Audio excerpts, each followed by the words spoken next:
This conference will now be recorded. In yesterday's session, we were discussing about what is monitoring, what is application monitoring, what is server monitoring, what do you mean by Prometheus with respect to server monitoring and application monitoring.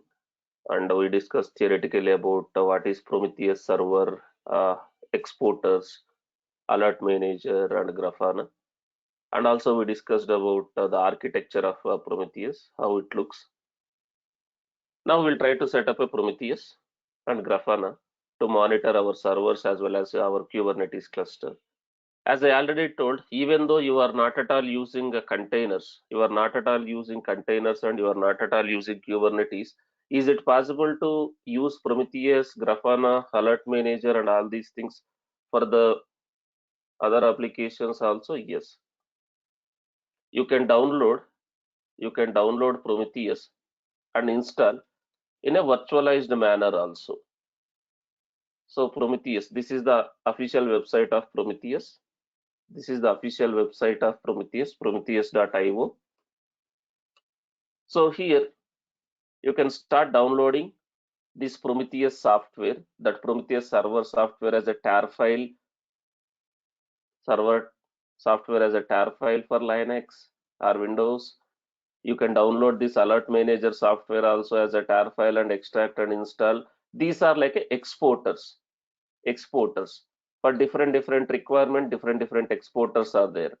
Suppose if I want to monitor my nodes hardware related metrics like CPU utilization, memory utilization, disk utilization, I can download this node exporter and use. Suppose I want to monitor some databases like MySQL, there is a MySQLD exporter. Like this, there are a lot of exporters available. You can use all these softwares and available, and you can install in a normal virtualized or physical machines or virtual machines also. But also Prometheus is providing Docker images also. Docker images for most officially maintained Prometheus components. Yes. So if you are using containerized environments like Docker and Docker Swarm, can I deploy this Prometheus alert manager, this node exporters and whatever is required as a containers also if I'm using Docker and Docker Swarm? Yes. If I am using Docker and Kubernetes, can I use these images to create a containers in the pods, in a Kubernetes pods as a containers? Yes, we can do that. Now, if it is a Kubernetes, right? Is it recommended to create a pods directly? Like I need to use Prometheus, I need to use Alert Manager, I need to use a node exporter. All these things needs to be deployed in my Kubernetes if I'm using Kubernetes. Is it recommended to create a pods directly for this Prometheus, Alert Manager, a node exporter? No. So can I go with the deployment or stateful set? Deployment or stateful set? Yes. Because Prometheus, Prometheus will pull the metrics and Prometheus will store the data. Prometheus will maintain the data. Do I need to use volumes along with the deployment?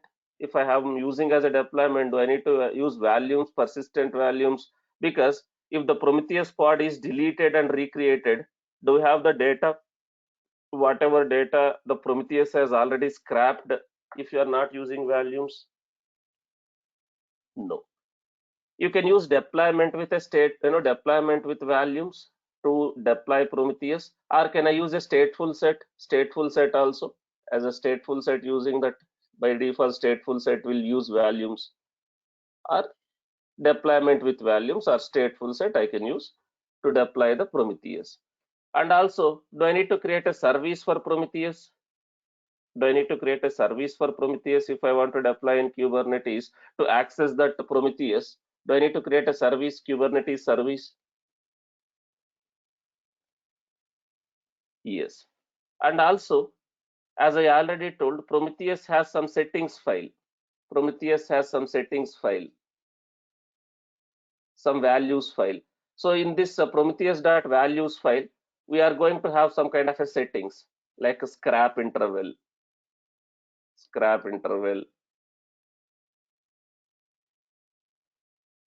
like maybe 10 seconds, 20 seconds, like this. And we have a target, static targets, dynamic targets.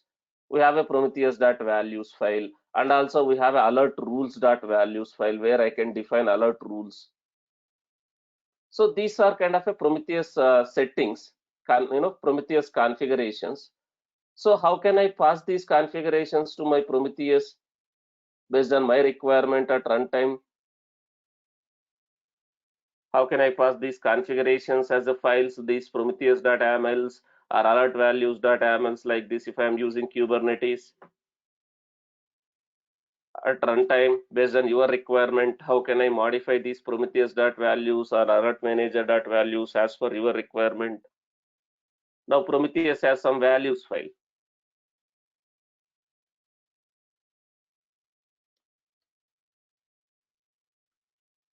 Values.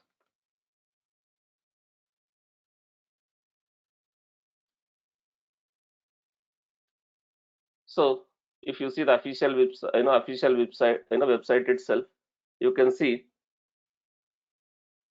Prometheus configurations, right? Prometheus configurations. Like we have some kind of a values file.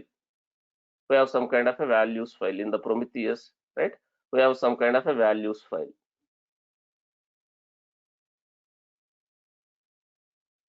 When it is installing, we can install like a container or a pod also.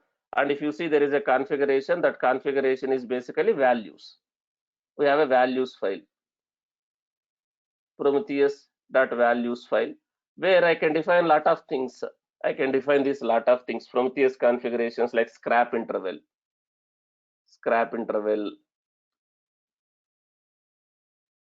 timeout, metrics path, where it has to metric the path, gather the metrics, and this static targets or service discovery, all these settings. We have some settings file, kind of a values file. This file is written in a YML format, right? This we call it as a values file. Now I need to pass these configurations.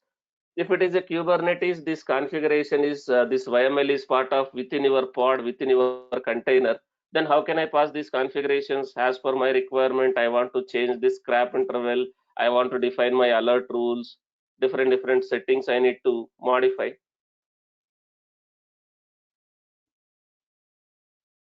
How can I use? We already discussed, guys. That is where your knowledge has to be applied. Whatever you learned, you need to apply that knowledge. How can I pass those configurations to the Prometheus container, Prometheus pod? Based on your requirement, you need to have a different configurations, that Prometheus values, alert rule values. Can I create a config map as a value? Can I create a config map with file content? And can I attach that as a value to that Prometheus deployment, Prometheus container, that Prometheus rules and alert rules config map as a values? Yes, I need to create that one also. Suppose if I am using Docker, can I use bind mount concept?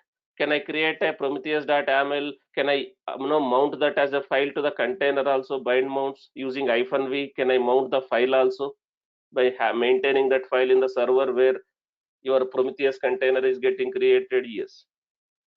But if it is a normal virtualized deployment, if it is a normal tar file, you download that software. Do I need to manually modify that Prometheus YAMLs and alert rule YAMLs before I start Prometheus software?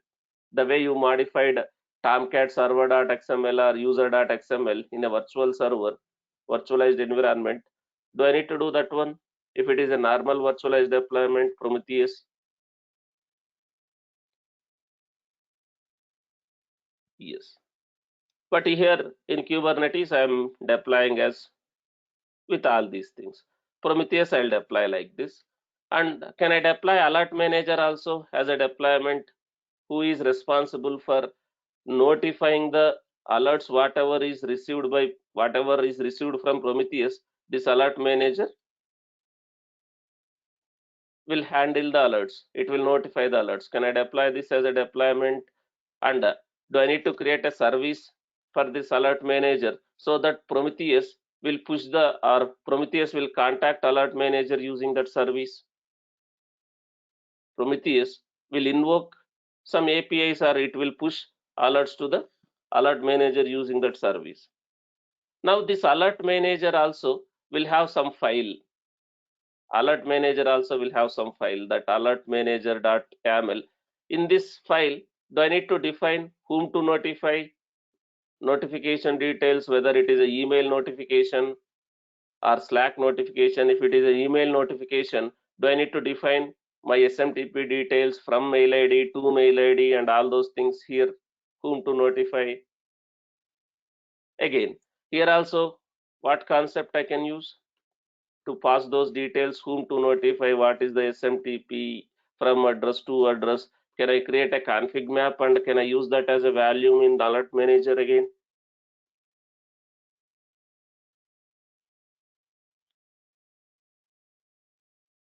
Yes. Then node exporter. What is this node exporter? Already I'm saying this is an exporter, kind of a agent. So if I want to monitor each and every server in my cluster, I have some Kubernetes cluster, I have 100 nodes, 200 nodes, or just 3 nodes, that doesn't matter. I want to monitor each and every node hardware related metrics like CPU utilization, memory utilization, CPU utilization, memory utilization, disk utilization, network latencies, bandwidths. If I want to monitor hardware related performance, hardware related metrics, I can use this node exporter. That exporter should be there in each and every node. As a which Kubernetes resource I can create this node exporter, so that in each and every node I have this node exporter, so that Prometheus will pull the metrics from that node exporter agents. As a which Kubernetes resource I can deploy this node exporter.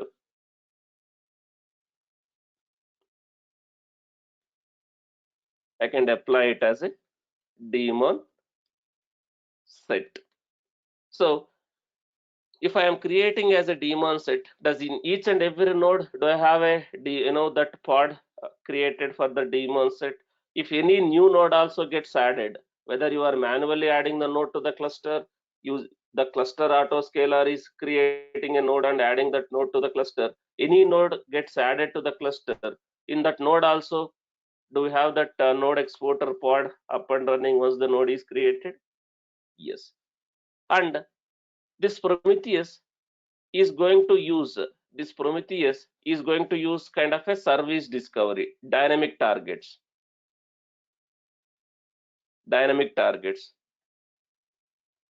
So this Prometheus, right, can have a dynamic targets also, not only static targets. Prometheus can use dynamic targets. This is a scrap configuration. There is a one more section in your prometheus.yaml file. There is a one more section in your prometheus.yaml file. This is all these things, scrap config. So a scrap config specifies set of targets, the target details, which it has to pull the data, from where it has to pull the data. Targets may be statically configured using static configs. Targets can be statically configured using static config. Static config in the sense you provide the IP address and port where your agents or exporters are running. This static configs. Here in the static config, you can provide list of IP addresses. Static config, you can provide your IP address and port names like this. You can understand in detail here the documentation. Otherwise, I can use kind of a service discovery, dynamic targets are dynamically discovered using one of the supported service discovery mechanisms. So Prometheus will have a service discovery. So that service discovery will identify the targets automatically. If I am deploying this Prometheus in a Kubernetes cluster using this kind of a prometheus.yaml file, I can define the service discovery. So which means whatever targets are getting added, whatever nodes are getting added, is those details will be available in the Prometheus settings file to pull the metrics from those targets, those nodes, new nodes? Yes.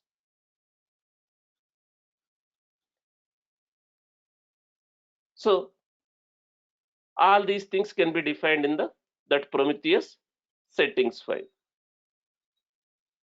This node exporter will be running in each and every node. It will pull the metrics. This is only node related data. But if I want to monitor my Kubernetes cluster also, like how many parts are there, how many deployments are there, is there any parts are in pending state, failed state, crash loop backup, any Kubernetes node is in a pending state, or any Kubernetes node is in a failed state, like that I want to monitor my Kubernetes resources also, the Kubernetes cluster resources also. Then what is the other exporter which I can deploy? The other exporter is, one more exporter is there, kube state metrics. We have a one more exporter called kube state metrics. Prometheus has a lot of exporters. Prometheus exporters. Exporters are nothing but agents. So here, Prometheus has a lot of exporters. If required, you can monitor your databases using this exporter. You can monitor Couchbase DB, right? MongoDB, MySQL DB, Oracle DB, hardware related exporters. If you see hardware related exporter, they have an exporter called node exporter here. This node or system exporter, you can see hardware related like CPU, memory utilization, disk utilization, whether server is reachable or not, that node exporter. Now, similarly, if you want to monitor some messaging softwares, RabbitMQ, Kafka, you can use these type of exporters. Now, if you want to monitor Nginx also, Apache, Nginx, web servers, you have an exporter. Now you want to monitor some other softwares, you have an exporters, right? Now if you see, there is one exporter called kube state metrics. There is one exporter called kube state metrics. What this kube state metric does, if you understand this official GitHub of that kube state metrics Kubernetes. So kube state metrics is a one exporter that will listen to the Kubernetes API. It will communicate with Kubernetes APIs and it will generate a metrics about the state of Kubernetes resources. State of Kubernetes resources, right? So kube state metrics is generating metrics from Kubernetes APIs. It will not modify anything, but it will ensure that these metrics are made available to the Prometheus. So if Prometheus contacts this metric server, kube state metrics, I'm saying this kube state metrics, if Prometheus contacts this kube state metrics, does Prometheus will scrap the data about your Kubernetes objects and its state, like deployment details, parts details, volumes details, your servers, Kubernetes nodes details also, like that? All the metrics about Kubernetes. So this also I need to deploy. This also I need to deploy kube state metrics. Now, as a which Kubernetes resource I can deploy this kube state metrics? As a which Kubernetes resource I can deploy this kube state metrics in my cluster? If you understand correctly, as a which Kubernetes object I can deploy this kube state metrics pod?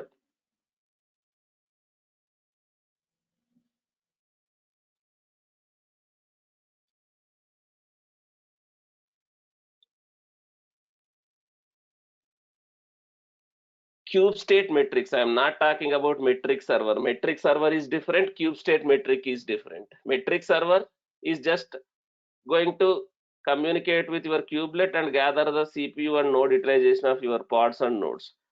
So as a which Kubernetes resource I can deploy this kube state metrics, which controller I can use? Amrita is saying HPA. HPA is different. As a which Kubernetes object this I can deploy this kube state metrics image? Can I directly create a pod? Can I go with the replica set? Can I go with the daemon set? Can I go with the deployment? I am asking about that. This cube state matrix is one exporter again. Metric server is different. This cube state matrix is different. As a which Kubernetes resource, I can apply this cube state matrix. Yesterday, while explaining about this one, I explained that one also, if I'm not wrong. We need a cube state matrix also that will communicate with API server. As a stateful set, not required, because it is just exporters. It is gathering the data, but is it storing the data themselves? Is that metrics is getting stored themselves? No. So who is contacting those exporters? As per the architecture, who is contacting those exporters and retrieving and storing the data? Prometheus. Prometheus is gathering the data and storing the data, but these exporters are responsible for preparing the data.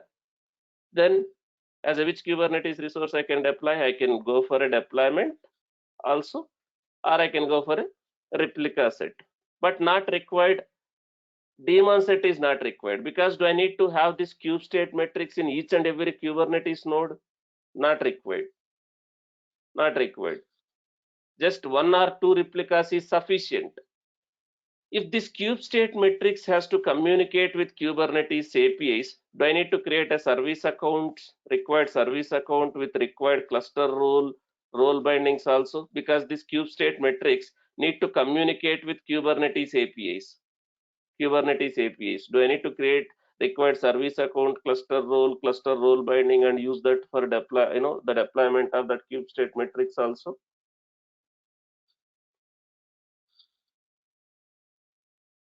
Yes.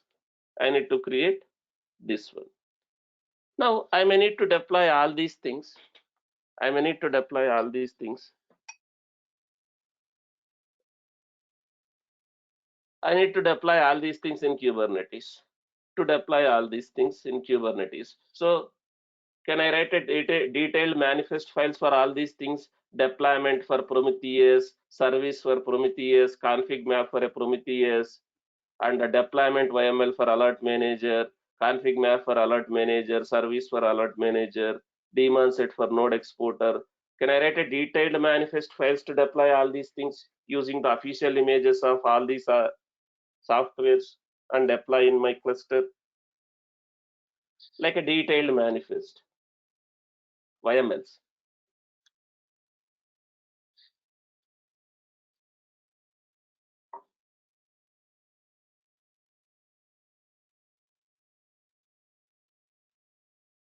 Something like this.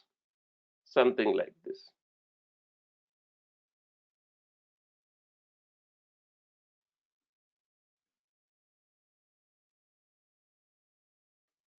Something like this. I can write a detailed manifest files, YML files like this. So deployment for Prometheus server with required volume mounts, config map as a volume, storage as a volume. Using this image, I can create a deployment for Prometheus and service for Prometheus like this, and I can create a config map for Prometheus. This config map, that Prometheus rules in the sense like a when it has to trigger a notifications. When it has to trigger a notification, this Prometheus.yaml, like a scrap interval, how frequently it has to scrap the data, and where is the rules, what path we have a rules, it will trigger the alerts, right? Your alert manager details, like where exactly alert manager is running, your alert manager service name, all these things. Scrap configs, it is like a Kubernetes SD configs. What do you mean by Kubernetes SD configs here? This is one section. Is it like a service discovery, or like kind of a dynamic targets? Here it is going to apply some logic, it will discover all these things. Sir, it looks a bit lengthy. Sir, this file looks a bit lengthy. Do I need to type each file, each of this line, line by line? Do I need to type all these things? This is I gathered from the official website. In the official website, if you go, will you able to understand what is what based on the requirement? Prometheus, YAML, file. So I went to this official website step by step. You need to understand this one based on the requirement. I have defined all those things. You can get a samples also. You can get a samples also.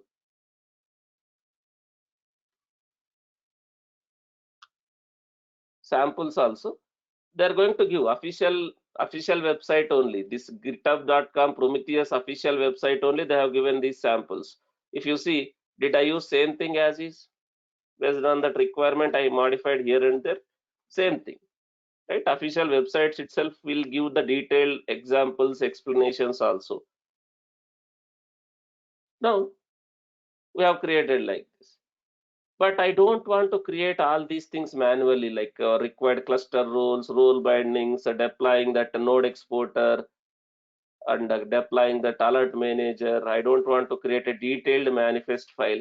If everything is already available as a Helm chart, can I deploy all these things using Helm chart instead of you write these detailed manifest files like deployment YAML, config map YAML, service YAML, cluster role binding, all these things instead of you write and apply to deploy? Can I go for a Helm chart if already Helm chart is available to deploy these softwares in Kubernetes? Yes. So we already have a Helm chart available. If I go to this artifact.hub.io here, if I search Prometheus, do I see one Helm chart called Prometheus repository, Prometheus community, organization Prometheus? Is it a kind of official image?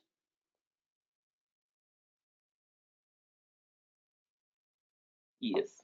And you can see one more also, this Prometheus stack. Is this Prometheus stack Helm chart also from organization called Prometheus? And again, repo called Prometheus community. In same repo, do I have a Prometheus stack as well as Prometheus? Both are official only. But how is different between these two? If I go for a Prometheus stack, we are going to get some default Grafana dashboards also. Grafana also get installed, and some Grafana dashboards also configured automatically. If I go for this cube Prometheus stack, if I go for this cube Prometheus stack, basically it's a Helm charts. It's a collection of Kubernetes manifests, Grafana dashboards also. Grafana also gets installed.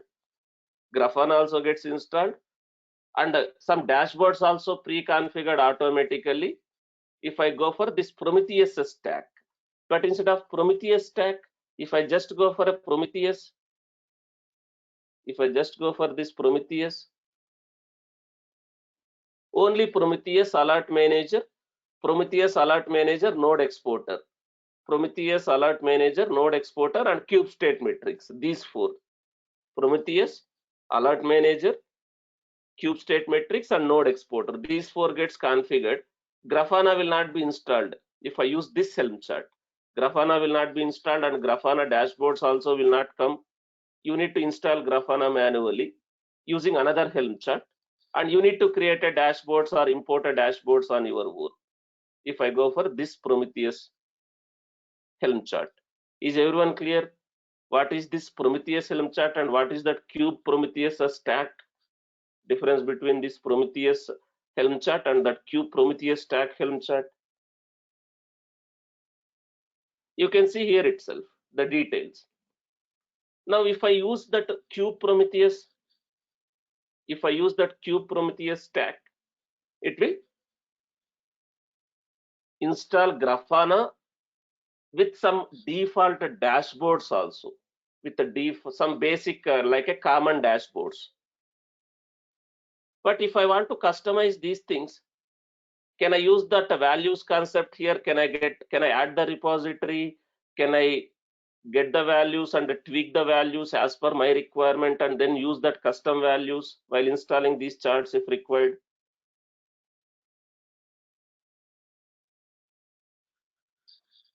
Yes, you can do that. For now, let me use this Prometheus only, this Prometheus Helm chart only. Now, can I add this repository where I have a Prometheus chart? Can I add this repository to the client wherever I have a Helm installed? Like this, installation. So, as I already told, what is the prerequisite for your Kubernetes? If you want to use this Prometheus and Grafana in Kubernetes, do I need to have a Kubernetes cluster with the storage class configured? Do I need to have a Kubernetes cluster with storage class configured? Dynamic values? Because when I am deploying that Helm chart, does that Helm chart will create a persistent volume claims also for Prometheus, Alert Manager, and all those things? PVC also? Yes. If there is no storage class configured, do we get a persistent values for these PVCs? No. If there is no values available, even though you are creating a Prometheus pod, alert manager pod, do you think is your Prometheus pods coming to running state? No. So that's why, do I need to have a Kubernetes cluster with storage class configured as a prerequisite if I want to deploy that Prometheus? Yes. Now I am using EKS cluster. I am using EKS cluster. In the EKS cluster, do we have already one storage class configured and that is marked as a default storage class also?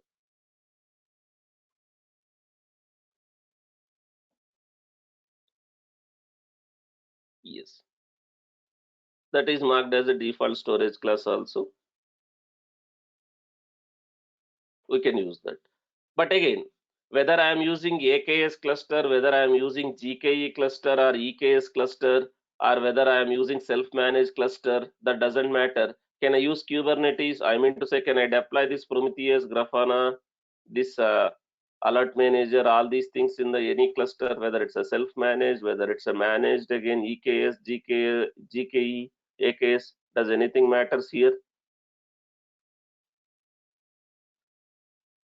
No.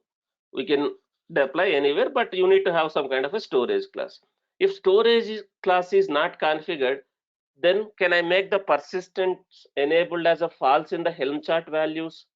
If storage class is not there, dynamic values are not there, I can make persistence enabled as a false in the Helm values. If I make persistence enabled as a false in the Helm values, is that value is used in the templates of Prometheus? Yes. If it is enabled as a false, does persistent volume claims gets created? Does volumes will be used for your Prometheus alert manager? If I make as false, if I enabled as a false, persistent enabled as a false, if I do, that is in kind of some conditions. They have written the templates in some kind of a conditions. If persistence enabled is false, then is it going to create a PVC, and is it going to use a volumes concept in the deployments or whatever it is? No. Then is it suggestible? Is it suggestible? Is it suggestible to make persistence enabled as a false and apply? No. Which is not at all suggestible, as if parts are terminated and recreated, we will lose the data.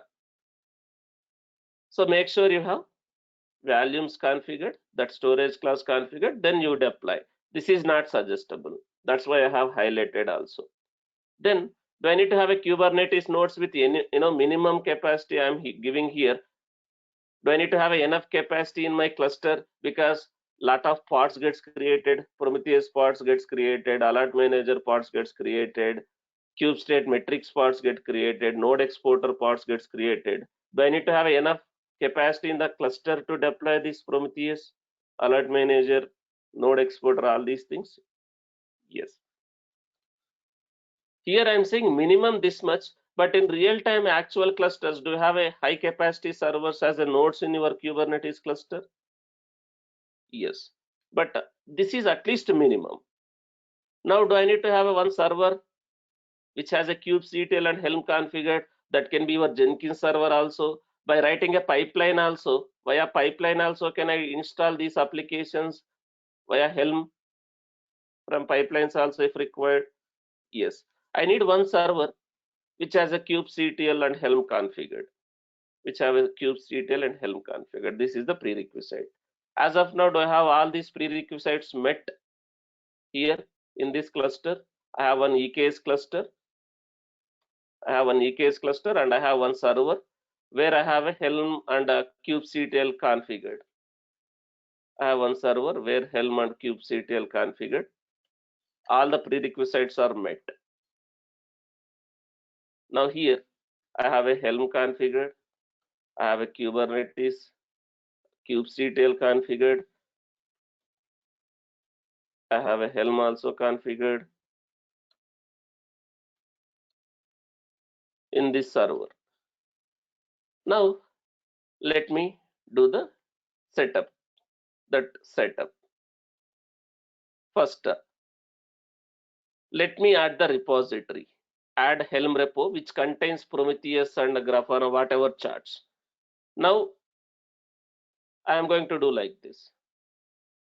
I am installing this Prometheus chart. Can I add something like this? Helm repo add, because we don't have any that repository as of now.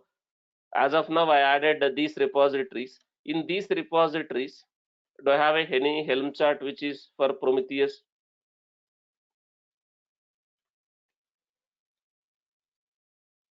No. Now let me add that. Let me add that repository like this. Helm repo add. Same thing I have given in the document also. Helm repo add. This repo, this is a name of the repository. Can I give anything ABC also here? If I want to give, yes. Now I added a repository. Now if I want to update also, like we have this command Helm update repo. Helm update repo. Something is there. Or sorry, Helm repo update. Helm repo update. There is a command called Helm repo update, which means if any new charts are available in this repository, is it going to sync? Is that client will get synced with that repository? Yes. So this is like a update repository. Now once that is done, can I install the chart, that Prometheus chart available in this repository?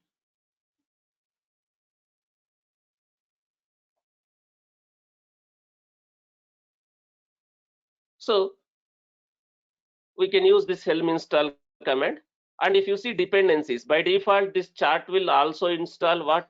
This also additionally install what? As I already told, it is going to install kube state matrix also, along with alert manager, node exporter, this kube state matrix also. If you don't want to install the dependencies, that kube state matrix, there is one value called kube state matrix dot enabled. If I make that to false, is the kube state matrix get installed? No. But I need cube state matrix also. I need cube state matrix also. I'm not going to do anything. Now let me search what charts are available in that repository. Now what command I can use? Helm search repo. If I want to search the charts available in this repository, I can give a repo name. So do I have a lot of charts available in that repository? One is this Prometheus. One is this Prometheus.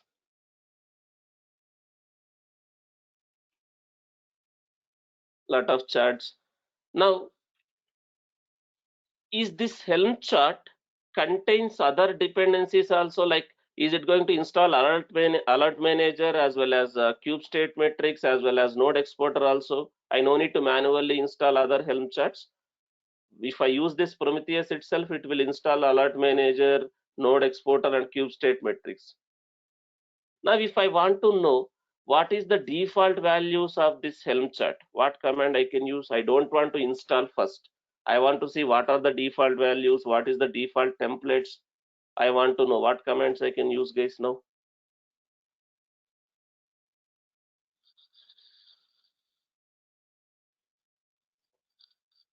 can I use Helm template, some name, Prometheus, this chart, this chart. Now if I execute this Helm template, that complete chart name. Now can you able to see what and all things are getting rendered? If I deploy that one, is all these objects gets deployed with the default values. I have not modified any values. If you see, it is kind of a bit lengthy file. I'm not able to show in a single shot. If you see, is the persistent volume claims are getting created for alert manager? Is the persistent volume claim is created for Prometheus? Is the role bindings are getting created? And also cluster role bindings, and service for kube state metrics, service for alert manager, service for Prometheus, service for node exporter, and also service for this Prometheus, service for this Prometheus itself, Prometheus server. Do you see daemon set is going to be created for this node exporter out of this image? Out of this image, do you see the daemon set for node exporter is getting created? And deployment for kube state metrics, deployment for alert manager, deployment for some other component called push gateway, deployment for Prometheus. Do you see, using this image is Prometheus parts are getting created. But if you see, there are two containers. One is using this image, another one is using another image called config map reload. Whenever there are any changes in the config maps which is used by this Prometheus, this image automatically identify and it will reload those configurations. Do you see all these things are getting created if I use this? Now what is the default values if I want to see? What is the default values if I want to see? The values which is used by these templates. The values which is used by these templates, I want to know what is the default values. What command I can use?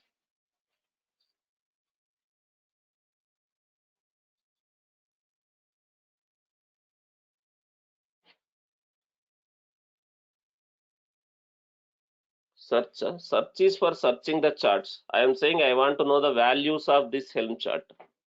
The values file, the values of this Helm chart.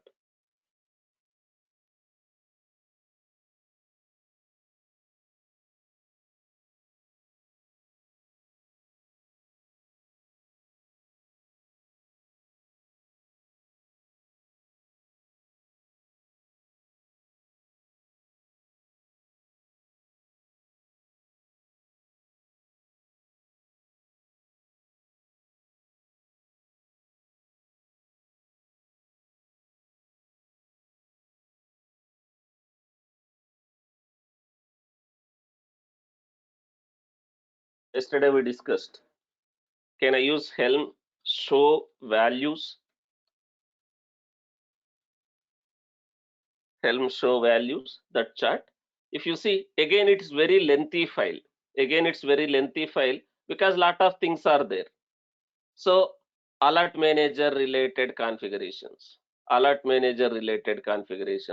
This server files are nothing but Prometheus related configurations.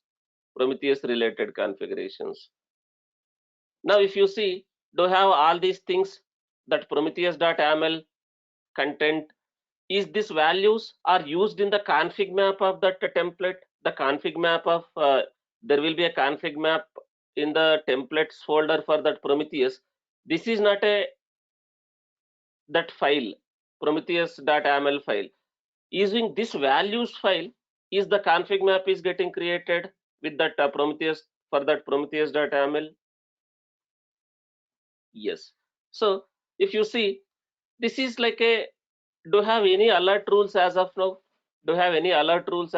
For Prometheus to trigger the alerts? Do have any alert rules as of now? No, because this is based on your requirement. Do you need to create alert rules based on your requirement when to trigger alert? Whether it has to trigger alert when CPU utilization is so and so percent, memory utilization is so and so percent, when parts are in a pending state, crash loop backup. Is it our requirement, when to create alerts. By default, is any alert rules are getting created by this Helm chart, official Helm chart? No. So based on the requirement, can I modify these alert rules, this values file? I can get this values file. I can get this values file. Can I modify whatever need to add alerts? If I want to modify this one also, the Prometheus settings. This Prometheus settings, if you see, the scrap interval is there. What do you mean by this scrap interval? In the prometheus.aml file, you have something called scrap interval. What do you mean by scrap interval? Like how frequently it has to scrap the data. Like by default, it is 10 seconds. If I want to modify, can I modify all these things also? Yes. And if you see this alert manager related, settings also, it is empty. This alert manager related also empty, that config map. This alert manager.aml, that content is also empty, because as per your requirement, you need to define whom to notify, whether Slack notification, email notification. Based on your requirement, do you need to define those SMTP details, from address to address, all these things here? Yes. So this is like a default values. If required, you can modify values. Where all these values are used, it's very lengthy file where all these values are used, and most of the things are commented also, just a documentation. So where all these values are used, is these values are used in the template of that Prometheus chart, because I'm showing the values of that chart only.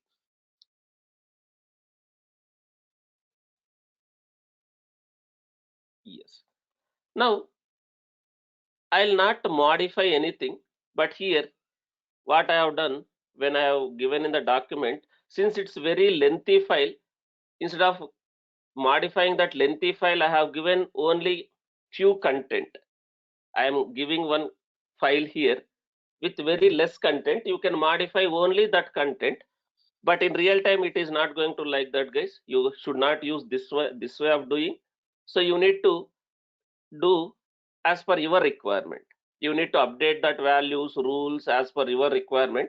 But to make the thing simple, since it's very lengthy file, to simplify the process for you to understand the concept, what I have done, in our GitHub, we maintained one file. Here, I am giving only few sections. I am having only few sections in that values file. If you see here, alert manager, files alert manager, in the default, do you have something like this empty? In the default values, do you have something like this empty? Just now I shown, do you have something like this in the default values, alert manager YAML? Yes. So for our students purpose to understand things simple, so I am giving that with some configurations like this. Now here, instead of empty, I am giving some details like receivers. What type of notifications I'm sending using alert manager. Alert manager will use this config map as a value. Alert manager will send the notification. What type of notifications I'm configuring? The receivers, who is going to receive? Email configurations. So, sir, how do you know all these things? Official website only. If I go to alert manager settings, right? Alert manager configuration. If I go to that alert manager configuration, now will I able to see what and all sections I can define in that alert manager configuration with some samples also, right? This configuration file, like do I have something like receivers, from ID to ID, like this also here in this alert manager? Yes. You can see some samples also. You can see some samples also. Alert manager, this alert manager configurations, if I go, right, you can see some examples also. Do I have this email config?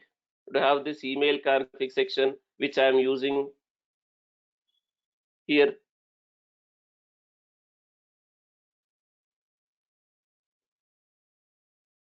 This email configs where to mail ID, from mail ID, like email configs. Under email config, I have a to, from, SMTP host, username, password. Am I using those things here? Something like that? Yes. So this is the values file. But is that Helm chart is going to use these values to create a config map? That config map will be mounted as a value to your alert manager. So is alert manager is set to, is alert manager is good to send the notifications using these details whenever any alert come to alert manager? Yes. So all these things are alert manager related. But if you see here in the default, it is kind of a empty. It is kind of a empty. But instead of taking this very big file and modifying, I am modifying only whatever sections I want to modify. If you see, is it empty in the default values? Yes.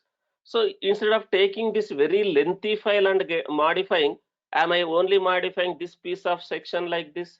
I created one for your reference. I'm maintaining in GitHub. I'm only taking that. I'm modifying that section.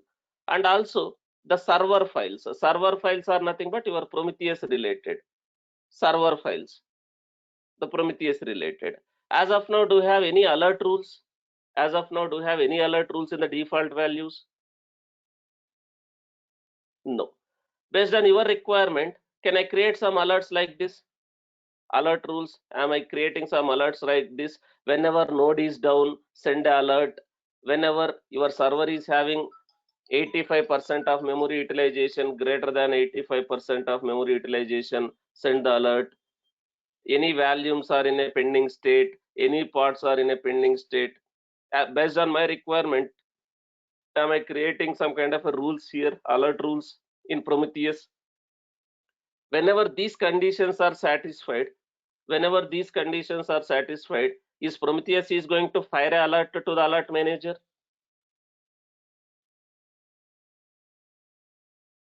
Yes.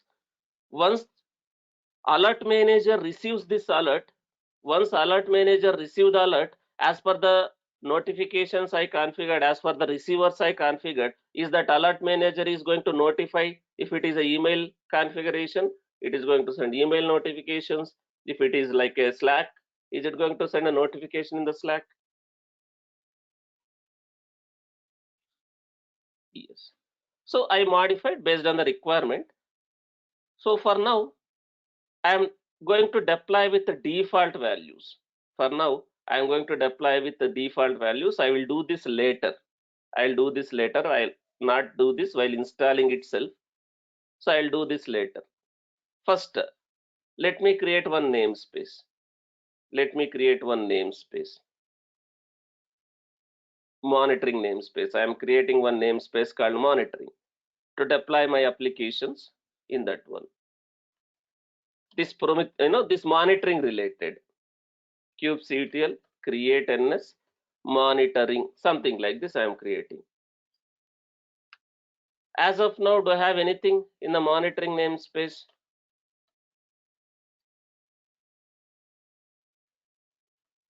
As of now, do I have anything in monitoring namespace? No. I added a repository like this. I am not configuring, I am not modifying these values for now. I'll directly install with the default values.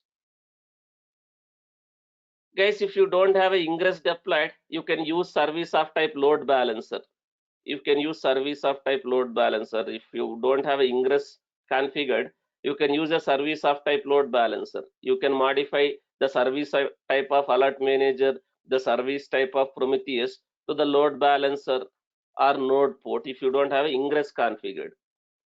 But if you already have ingress configured, even though service is getting created as a cluster IP, by creating a ingress rules for this Prometheus and alert manager, will I able to reach, will I able to access that Prometheus and alert manager from outside also, from external? Yes. So I'm not customizing anything. I'm just using Helm install. I'm just using Helm install, that chart name and the namespace. I'm not customizing anything. I'm installing something like this. Helm install Prometheus, that is release name. This is chart name. Within that chart, this is the repo name in monitoring namespace. I'm just installing like this. I will modify all these things later. Now, if you observe Helm ls in monitoring, Helm ls in monitoring, do I have one release created in that monitoring namespace?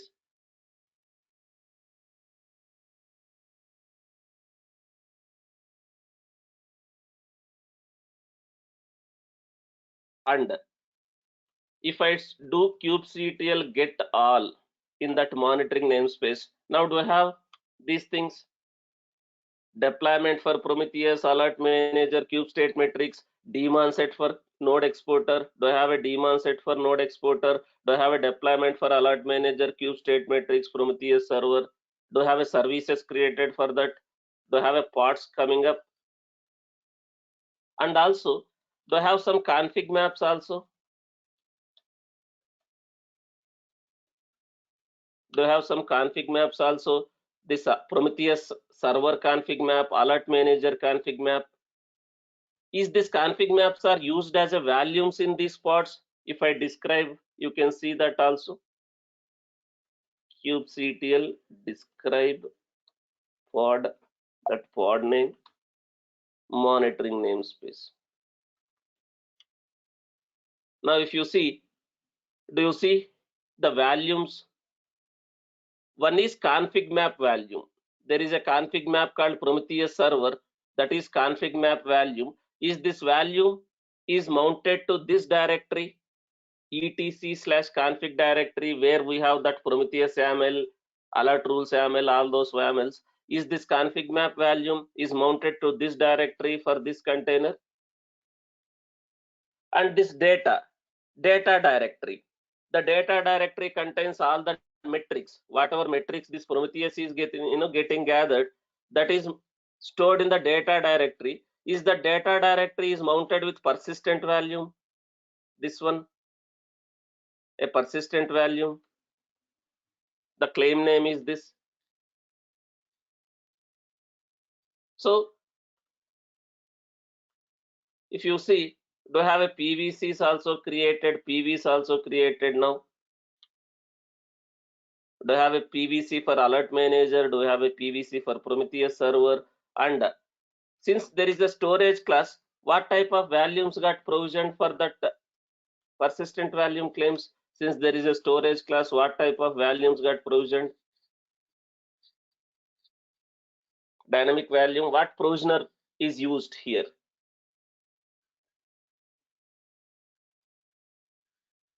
What provisioner is used here? What is the storage class in this cluster? With what provisioner it is configured? This is EKS cluster. This is EKS cluster. What is the provisioner? What type of values? EVS. Now if I go to the cloud, and if I see, can I see some EBS values? Is those EBS values are attached to the servers and those containers?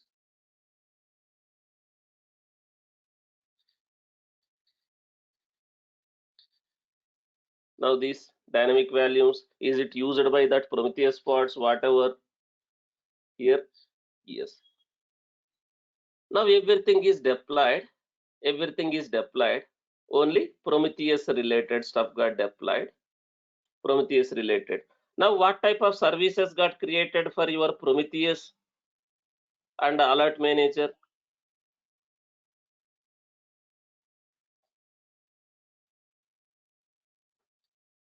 What type of services? If you see, all are cluster IP. Will I able to access Prometheus UI or Alert Manager UI from outside now?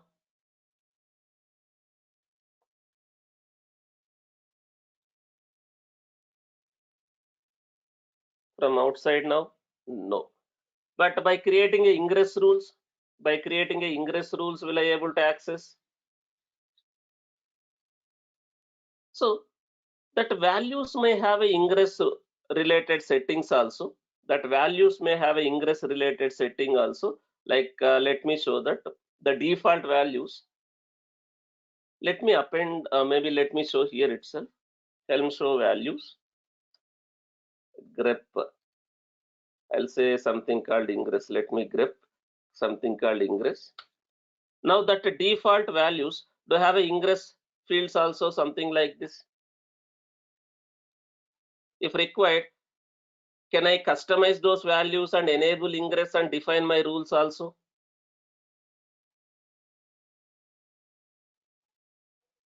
I'll get that complete values and I can do the customization to enable ingress also. Otherwise, I'll do something like this. I'll create a ingress rules. If I have any ingress rules, I'll copy as is. I'll copy as is. Any ingress rule YML is there here.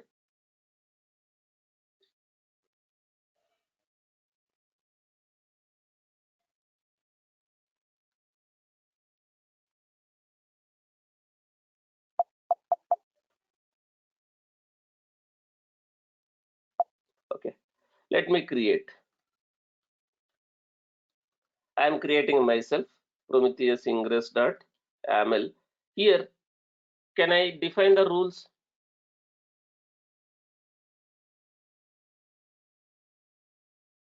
Can I define that rules? You already know what is ingress. Do I already have ingress controller in place? Do I need to deploy ingress controller, guys? Do I need to deploy ingress controller? No. Ingress controller is already there. Now, can I define those rules only? That ingress rules?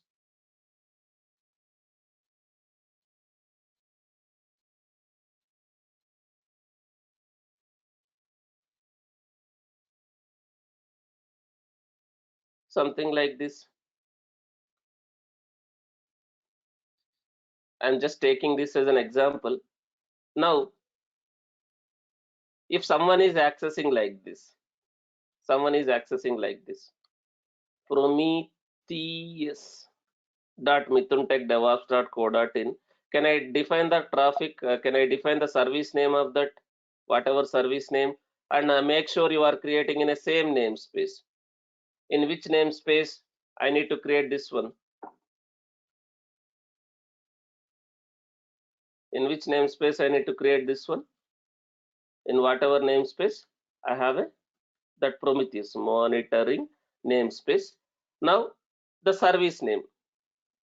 Let me know the service name. Let me get the service name.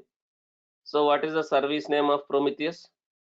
This one, Prometheus-server. Prometheus-server. On which port service is created for that? Service port 80. So here, give me a second.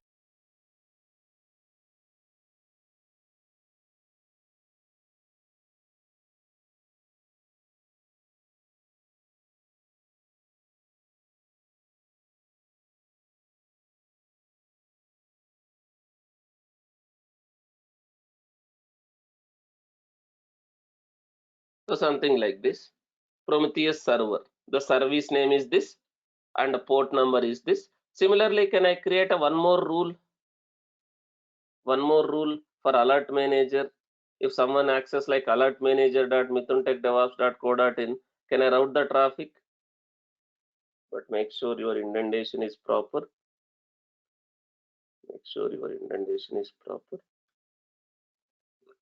Yeah.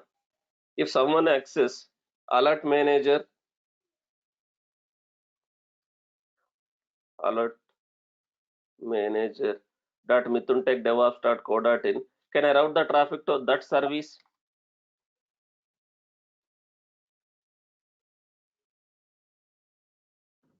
This one,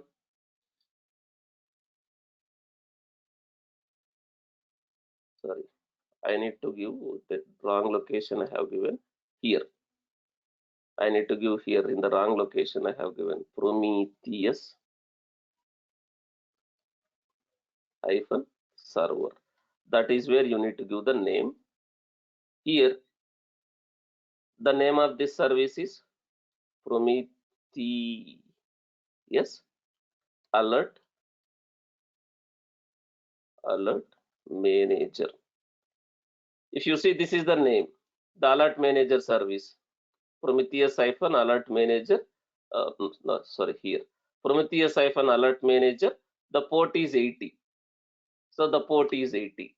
So I have given the rules like this, and I am creating in a same namespace, in a monitoring namespace, these ingress rules. So using that values file also you can do this. Using that values file also you can do this. For now I am doing this directly. kubectl apply. Guys, if I modified the values where I have defined all these rules while installing Helm chart itself, is that ingress also gets created. Instead of you are creating a YML like this and applying that YML in the Helm chart values itself, if you define all these files and if you enable ingress, is that ingress gets created along with your deployment services also? Yes. Now I am creating outside of Helm. Now ingress rules are created. Ingress rules are created in that monitoring namespace. Ingress rules are created in the monitoring namespace. But for now, if I try to access like this, is that a domain will be resolved to any IP? Is this domain is resolved to any IP as of now, that prometheus.mithuntechdevops.co.in or that alertmanager.mithuntechdevops.co.in, is it able to resolve to any IP? No. Why? What is missing? It is nothing to do with Kubernetes. What is missing? The DNS mapping. The DNS mapping. Did I map these domains with any load balancers or IPs in the DNS? No. If you don't have a domains, and if you want to practice and understand this concept, where can you map these domains with the IP address of that ingress controller, ingress load balancer?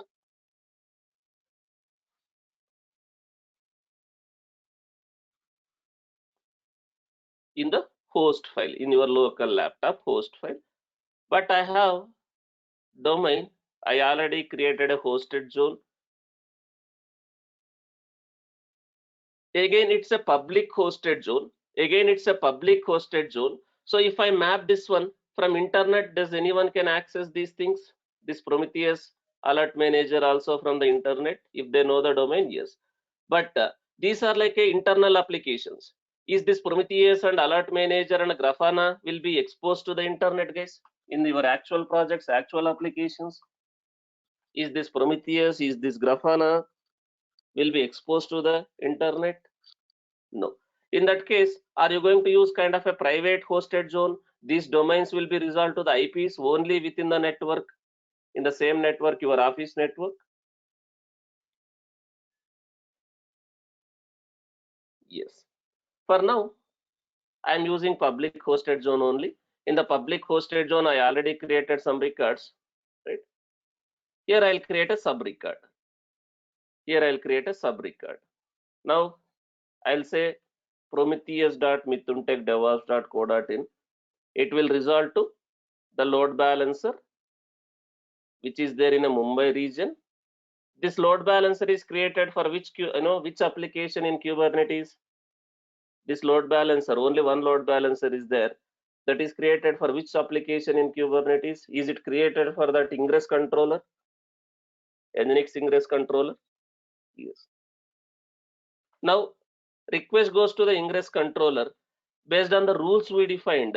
In the ingress, does the traffic will be routed? Is the request will be routed to the respective Kubernetes services? Let me create alert manager also. For alert manager also, I'm defining I am doing like this. Now, in the internet, is this domain resolved to that IP? Now, am I able to see that Prometheus UI? The Prometheus is running as a pod in my Kubernetes cluster. And am I able to see Alert Manager UI? Am I able to see Alert Manager UI? Yes. Now, we already have exporters. Now, if you see here, Prometheus has some kind of a query language. Prometheus has some kind of a query language. We call it as a PSQL, PromQL or PSQL, Prometheus query language. Prometheus query language. So in Prometheus, you can query the metrics.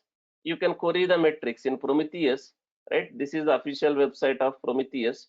So you have a concept of PromQL, Prometheus query language, PromQL, Prometheus query language. So is Prometheus is gathering the data already? Is Prometheus is monitoring and gathering the data and maintaining the data in some kind of a time series database? Now it is gathering different metrics. Can I use some kind of a queries to see the values of those metrics using this PromQL, Prometheus query language? There is a concept called PromQL, Prometheus query language. Now let me go to this Prometheus UI and let me show that. Now here I am typing something like this node. I am typing something like this node underscore memory underscore. What are all these things? Whatever it is pre-populating and showing here, what are all these things? Can I call this as a metric? This is one metric, this is another metric, this is another metric, this is another metric, like that. Now if you see, Prometheus is having all these metrics. With the help of whom Prometheus is gathering all these metrics, whatever starting with this node, all these are node metrics. With the help of whom it is gathering all these metrics, node memory related, disk related, CPU related, all these things is gathered with the help of whom by Prometheus. You see node memory, node CPU, node disk, like that. There are a lot of metrics.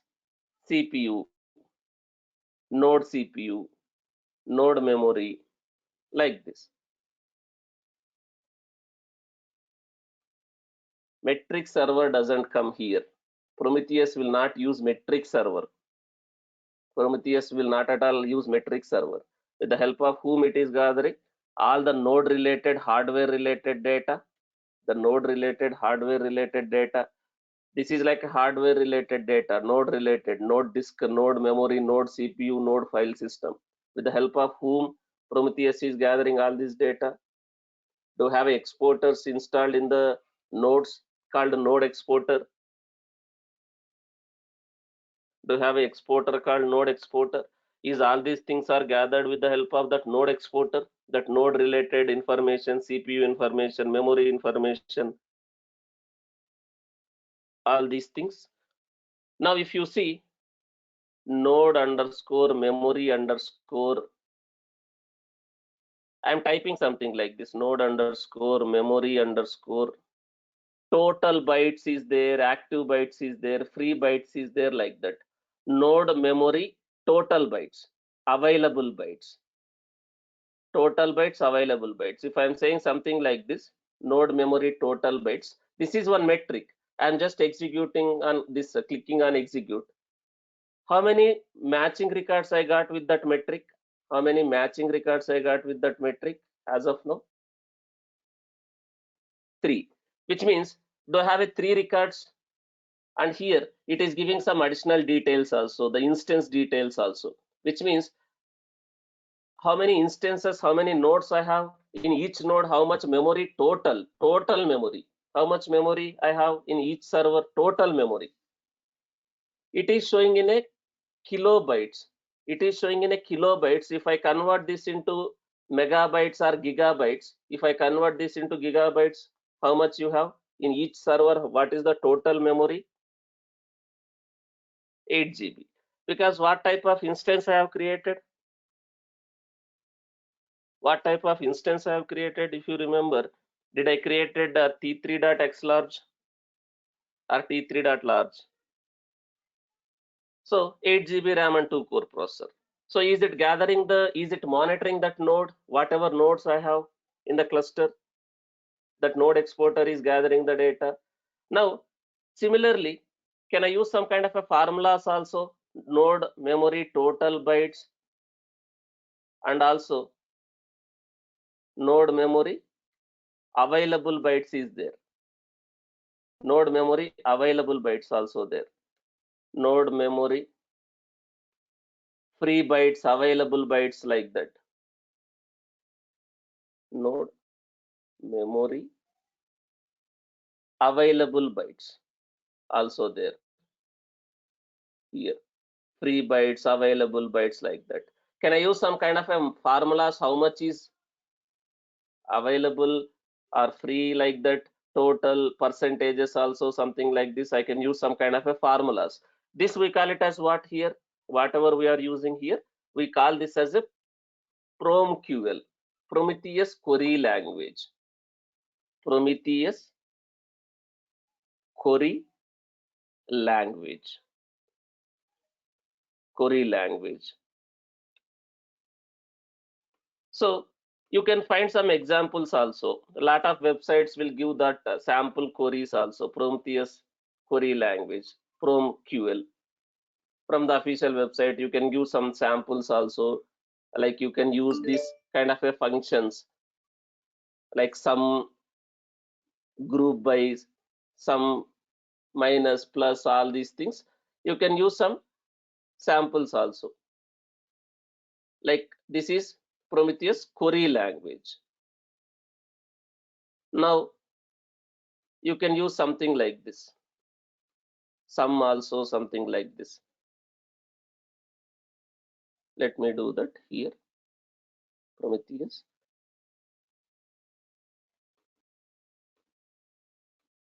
Kind of a disk size.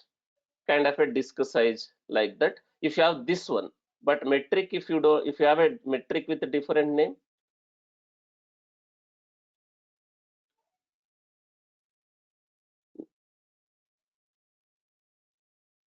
file system, something like this. Your disk size, something like this. You can give some kind of a formulas also you can use here. Now you can see how much CPU, how much memory is available, how much CPU is available using these formulas, kind of a Prometheus query language. And using this metrics, whatever metrics is gathered by this Prometheus, can I create alerts also here? Now we have a metrics about Kubernetes also. Whatever you see cube, daemon set informations, deployment informations, horizontal pod autoscaler informations, right? So all these things are gathered with the help of whom? Let me show you horizontal pod autoscaler info. Let me click on execute here. Now, as of now, how many horizontal pod autoscalers are there in my cluster? If you see how many records are matching,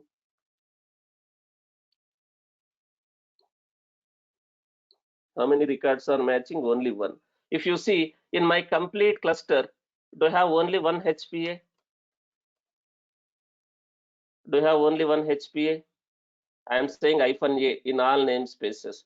If you see, can I see those details also here? There is one HPA that is created for this deployment. You can see that is created for this deployment, right? In which namespace that HPA is there, you can see.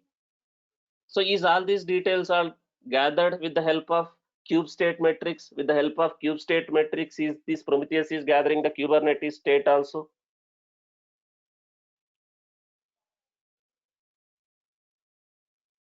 Horizontal pod autoscaler information, your deployment information, config map informations. Now, if you see, there are a lot of config maps. There are a lot of config maps. Some config maps are there in a monitoring namespace. Some config maps are in a Nginx namespace, some config maps are in a default namespace. Am I able to see all these config map details also?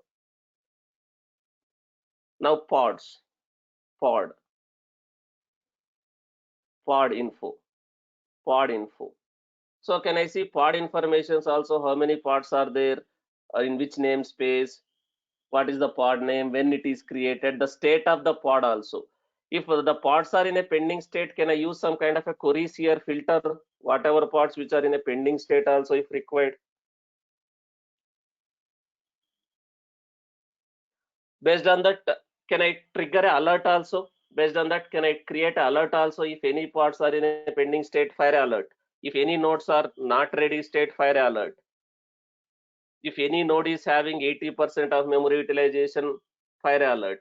Can I create alerts also based on these metrics, whatever is gathered by Prometheus?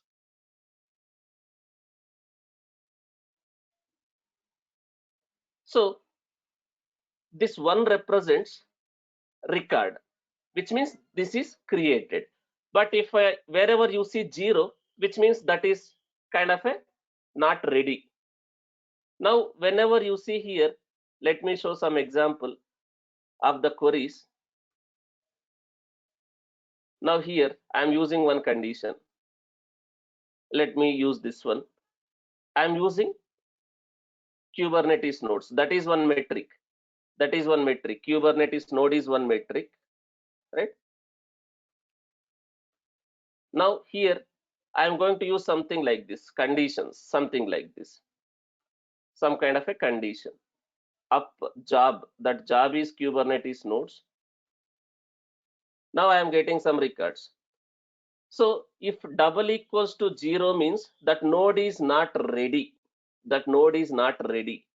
But I am getting am I getting one value called 1 up? My Kubernetes node is up and running. So if it is up and running, value will be shown as 1. But if it is 0, which means that node is not up and running. Now, if I have any nodes which are in not ready state, will I able to see that if I use this query, this metric here? Yes. Now, can I use this query to create an alert? As of now, do I have any alerts here? Do I have any alert rules created first of all? As of now, do I have any alert rules created first of all? No, there is no alert rules created. But can I use these conditions, whatever I am demonstrating here, can I use these conditions in the alert rules? Whenever this condition is satisfied, does Prometheus will fire alert to the alert manager? Yes. So this is kind of one alert. And also if you see here, node memory available bytes, I am doing some kind of a node memory available bytes. How much memory is available? As of now, how much memory is available? You can see some node has almost 6.7 GB of memory available. One node has 6.5 GB of memory available. Then some kind of a formula divided by node memory total, node memory total, some kind of a formula. Now kind of a percentages I want to calculate, some kind of a percentages I want to calculate, something like this. Into 100, I am doing into the percentage to see how much percent of memory is available, something like that. Now when I am doing like this, now how much percent of memory is still available? Percentages I am calculating. Available bytes divided by total bytes into 100. Am I going to get in the percentages? Available memory divided by total memory into 100. Am I going to get in a percentages? Now how much percent of memory is available in this node? 82. How much percent of memory is available in this node? 79. Now can I use some kind of a, again formula here? If any server having less than 15% of memory available, any server which has less than 15% memory available, Can I use this formula? Can I use this query to fire alert? Now, which means any server having less than 15% memory available, can I fire alert? Or 10%, 15% also like that? But as of now, do I have any server which has less than 10% memory available, 15% memory available like this as of now? No. Let me remove this. Now, do I have enough memory in each node? Now, this is kind of a Prometheus query language. This is kind of a Prometheus query language. Now, let's say I want to know any volumes are in a failed state or pending state. Any volumes are in a failed state or pending state. There is a metric called cube state. This cube persistent volume status phase. Now I have lot of values, but here phase. Can I consider? Can I see? Can I filter this one also based on the phase, whether it is in pending state or failed state? Something like this.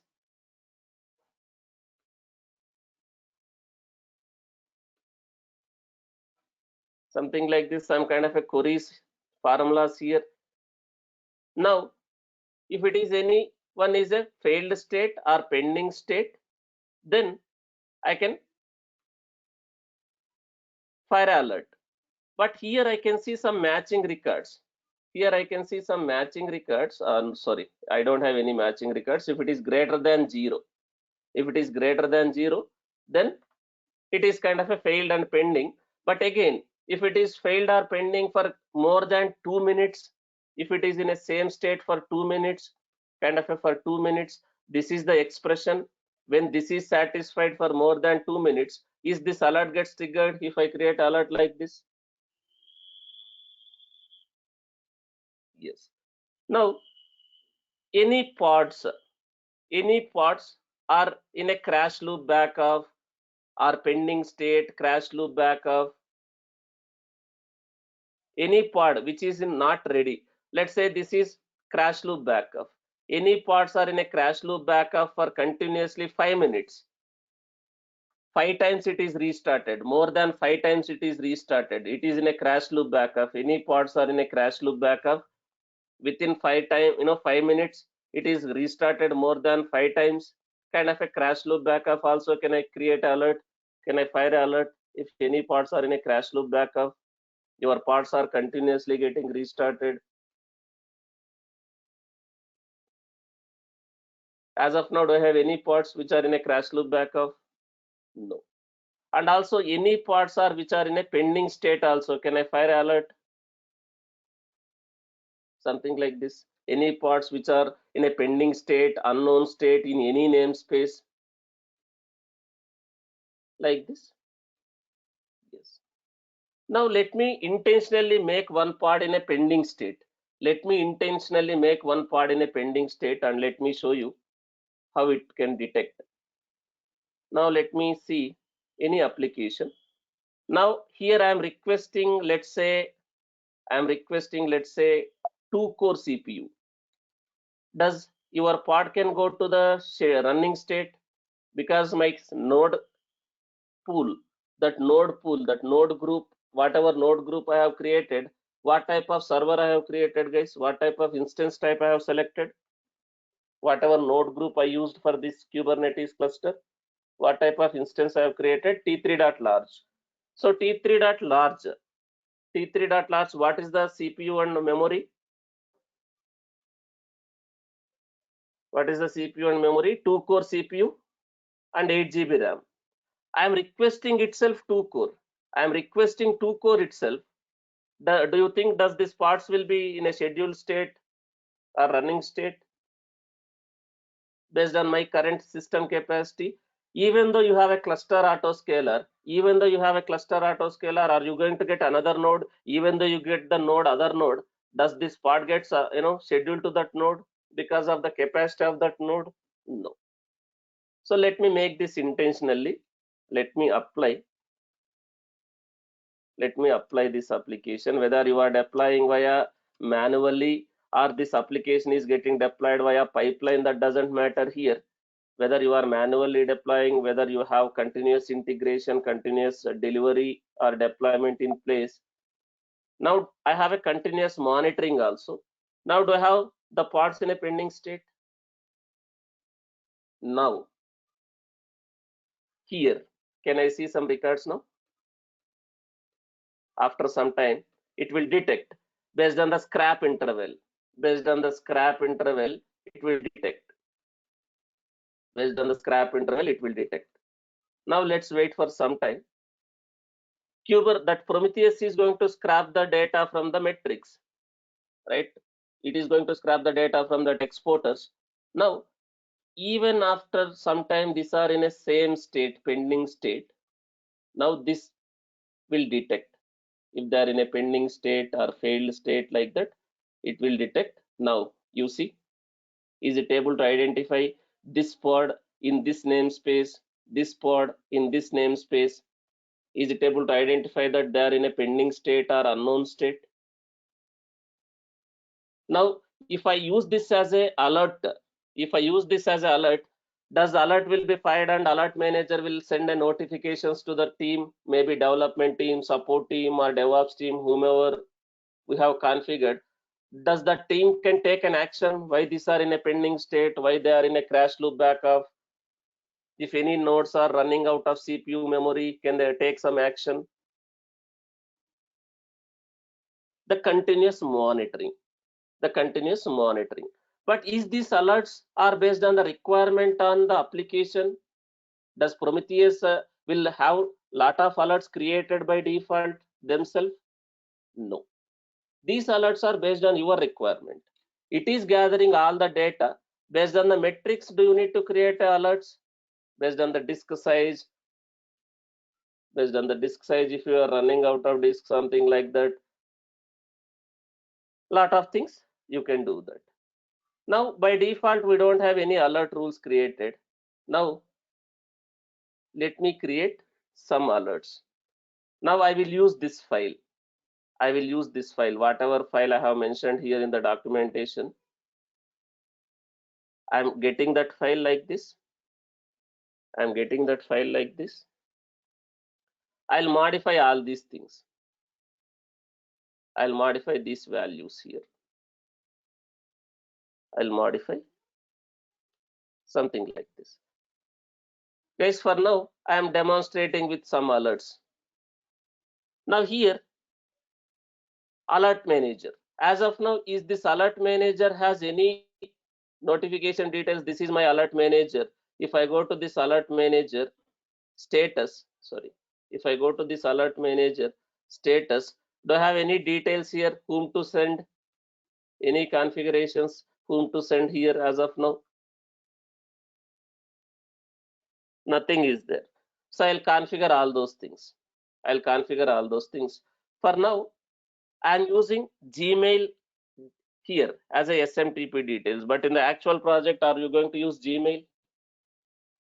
In the actual projects, when you are configuring, are you going to use Gmail, your personal mail IDs and Gmail SMTPs?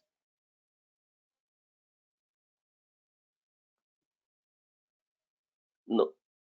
Are you going to use your official office SMTP details and official mail IDs? Yes. So for now, I am using two mail ID like this. From this mail ID, I want to send notifications to which mail ID may be here. But in the real time, are you going to give a DL instead of giving a individual mail IDs? Are you going to give a DL? What do you mean by DL here? Distribution list. Distribution list. I can create one distribution list. For the distribution list, can I add lot of people's like support team, DevOps team, or development team members also to the DL? Yes. I can give the DL, and whoever is part of the DL, does everyone will get the notifications? Whoever is part of the DL, does everyone will get the notifications? Yes. For now, here I am giving this mail ID. To mail ID is this, from mail ID, sorry, I'm going to say this is from mail ID. I'm going to say this is from mail ID. I'll say this one as a to mail ID,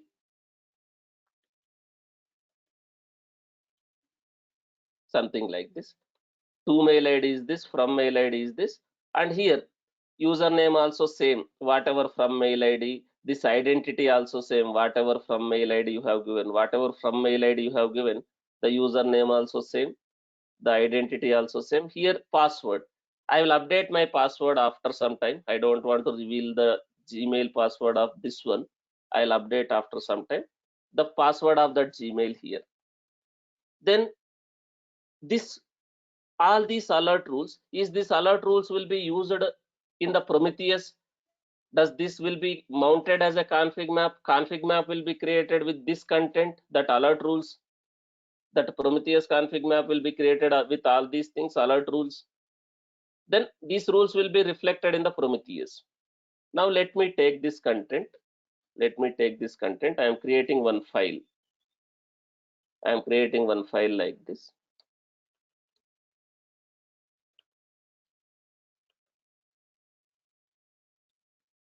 You may have a question, sir, why you are not modifying by getting the complete default values file? Because that if I take the complete default values, it is bit lengthy, very lengthy file. You will not, you may get confused because you are completely new to all these concepts. You may completely new to all these concepts, so you may get confused. So that's why I'm getting only few sections. I am modifying with only few sections. Now here I will modify my password. Here I will update my password. For that, let me stop the screen share for some time. I'll do that.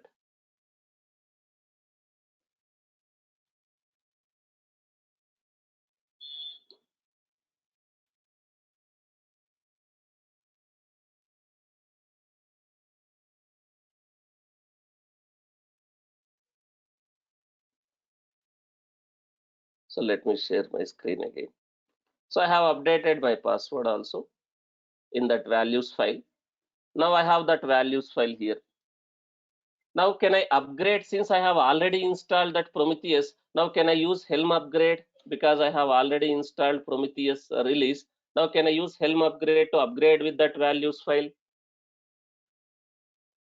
Helm upgrade, Helm upgrade. That name of the release, that Prometheus. The chart name, what is the chart name? That Prometheus-community, Prometheus-community/Prometheus. Then can I use this -f, that values, whatever customized values, only few values, but is the rest of the values will be used in the whatever values we have in this default chart? In this chart we have lot of, one more values file. So I am overriding few values, but other values will be used by the values file within this chart. The other values, whatever I am not touching, not modifying.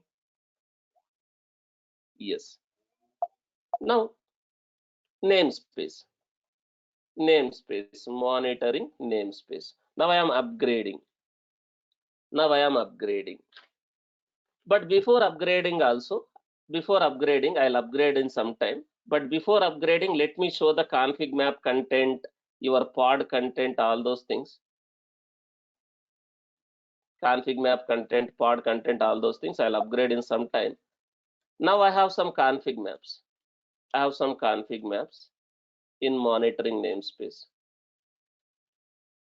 Now when I see this config map, kubectl gets config map, this Prometheus server config map -o YAML format -n monitoring. Now if you see, as of now, do I have any rules? I kind of alert rules. Now this is Prometheus.aml content. This is Prometheus.aml content. But do I have any alert rules as of now in that config map? No. Is this is used in your Prometheus pod? Is this config map is used in your Prometheus pod as a value? Whatever config map I am showing. Now if you see kubectl kubectl exec sorry, kubectl get pods in monitoring namespace. I will show kubectl exec. This is my Prometheus pod. I will do the cat on that etc config folder. I'll do ls first. I'll do ls first on that one, so that whatever files you have, that you can understand in monitoring namespace. So do I have that files like alert rules.aml, prometheus.aml here in this pod, in this folder, in the Prometheus container? There are two containers in that. You can use -c also. You can use -c also, in which container you want to execute that command. Now you can see that something like this. I'm executing ls command on that name, there. Let me show that. Now we have alert rules. Now if I do the cat on the alert rules, do I have anything as of now? Is it kind of a empty? Let me do the cat on that. Is it kind of a empty? Do I have any alert rules there? Because that config map is mounted as a value. This config map is mounted as a value. Whatever config map I was showing here, that config map is mounted as a value. In that config map, is there any rules defined? Is it like empty flower bracket, kind of a empty file? There are nothing defined here. Now I modified my values. I created a values and I modified. Now I'll upgrade that Helm chart. Now I will upgrade that Helm chart. Is the config map gets created with that whatever values I have modified? And is pod gets reloaded? Is pod gets reloaded with those config maps again? Alert manager config map has no applied release. There is a typo. Monitoring. Now I am upgrading that Prometheus release using this values file. Now is the config map get updated now? Whatever config map earlier it was having that empty alert rules. Now can I see some alert rules there? Now do you see some alert rules here? Earlier, instead of empty, in that config map, do I have these alert rules? That file content alert manager YML. Now after reloading your pod gets reloaded. Now can I see that alert rules in my pod? Now it is still not reloaded. Your pod is not reloaded. It will be done automatically, because there is another container, sidecar container. So it is able to identify there is a change in the config map. The config map got reloaded. Now can I see that alert rule.yaml in that pod, in that container? Now do I have some configurations here in that? Now when I go to this Prometheus, now if I refresh, can I see those alerts here? Alerts here. Now total 5 alerts are there. Now out of these 5 alerts, do I already have one alert in an amber state? Kind of a pending state? It is not yet fired. When this will be fired? If this is in a same state for 2 minutes, is this alert gets fired? It is not yet fired. Does Prometheus will start firing this alert if it is in a same state? The pods are in a not ready state. These two pods are in a not ready state. Now after some time, can I see that alert in a firing state? Once it is in a firing state, does Prometheus will push that alert to alert manager here? Once Prometheus fires that alert, can I see that alert in the alert manager here?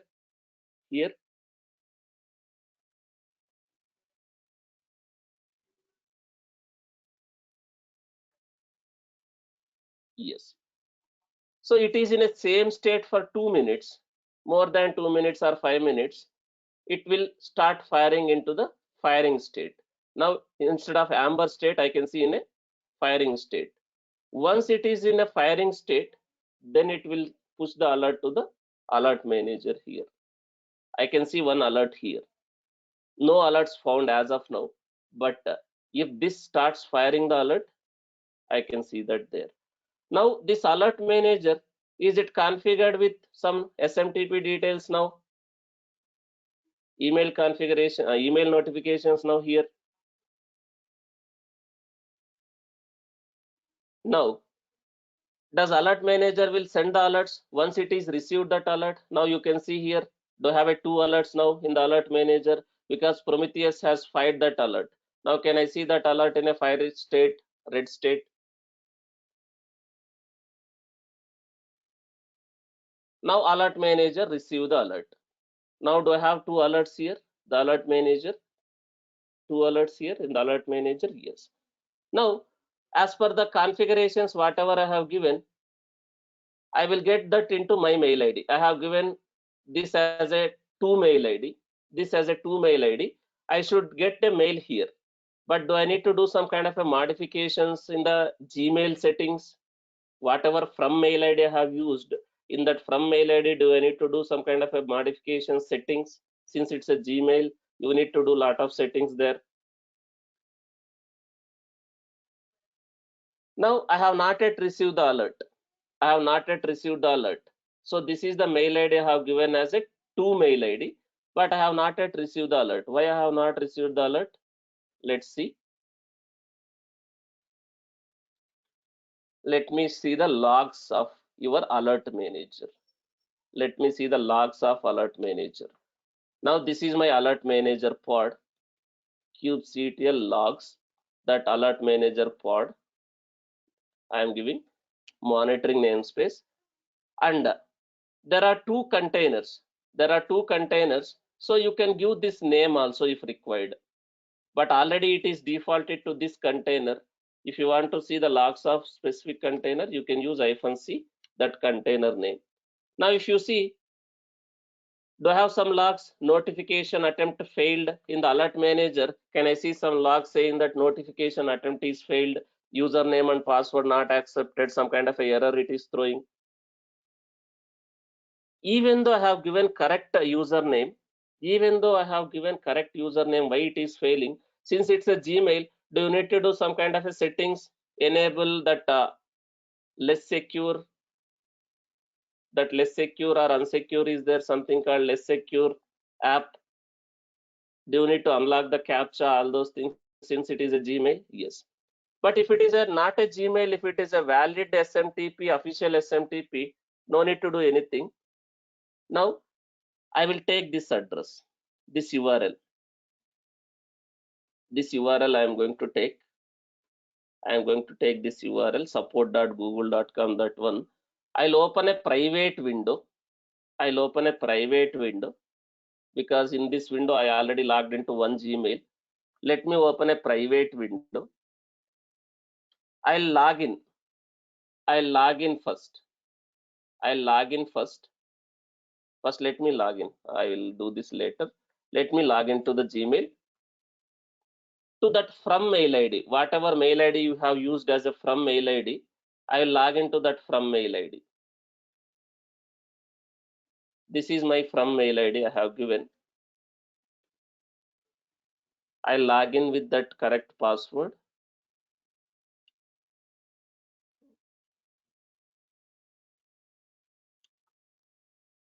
I log in with this password. Now here, what I will do? First, I will go to this settings. I'll go to this settings. So I already got alert from Gmail saying that some wrong, someone is trying to access. Yes, it is me only. I have accessed that.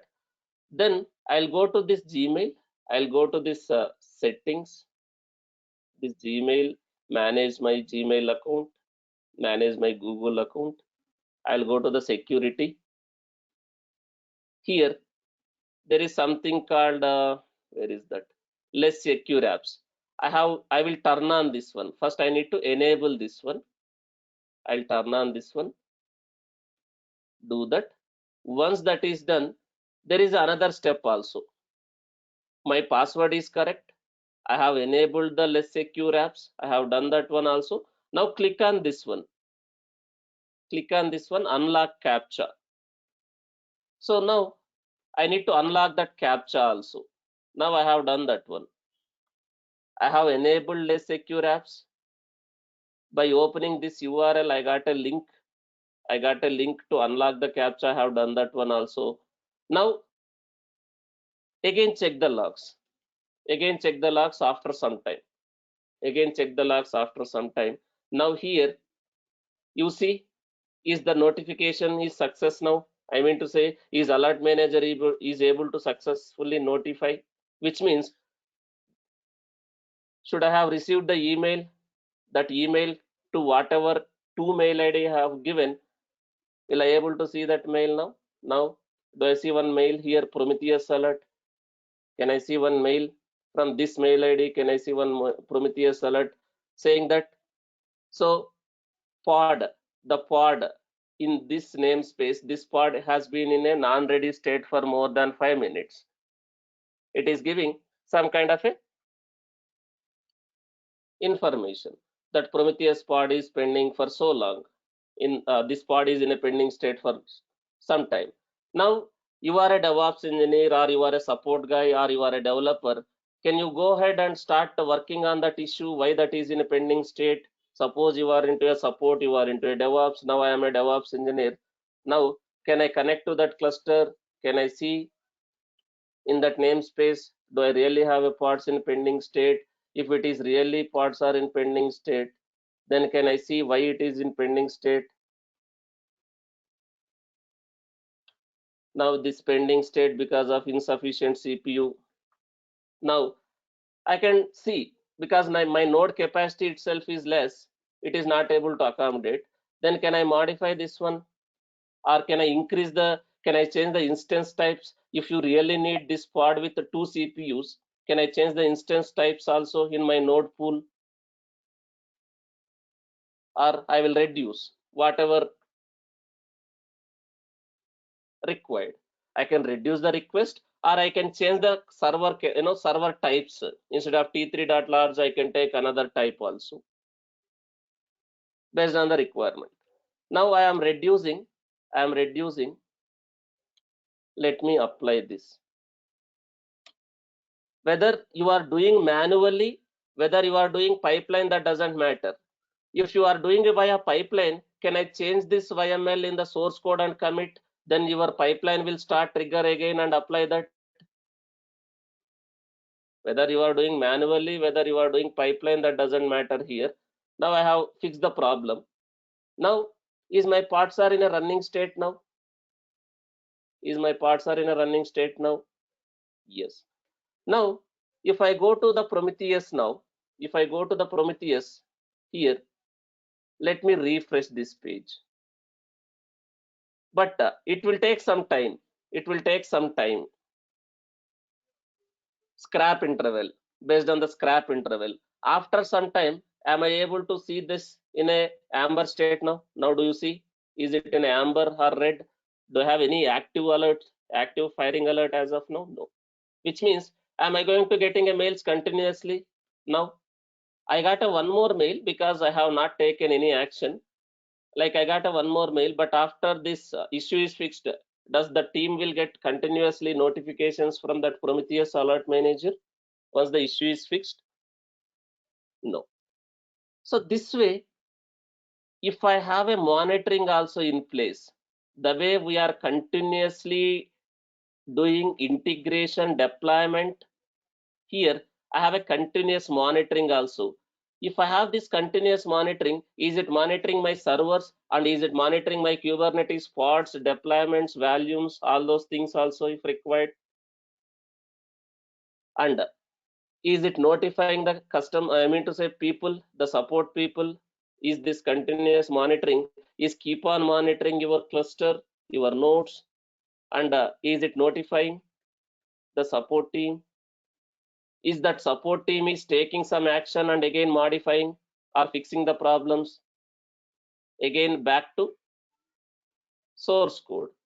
Now, is this support team or development team is start working on that issues, whether if it is an application issue or something Kubernetes related issues, application issues, they can fix that code. If it is an infrastructure issue, they can fix the infrastructure. Now again, is it like a loop? Is it like a loop? Continuous integration, continuous deployment, and continuous monitoring. Is it like a cycle?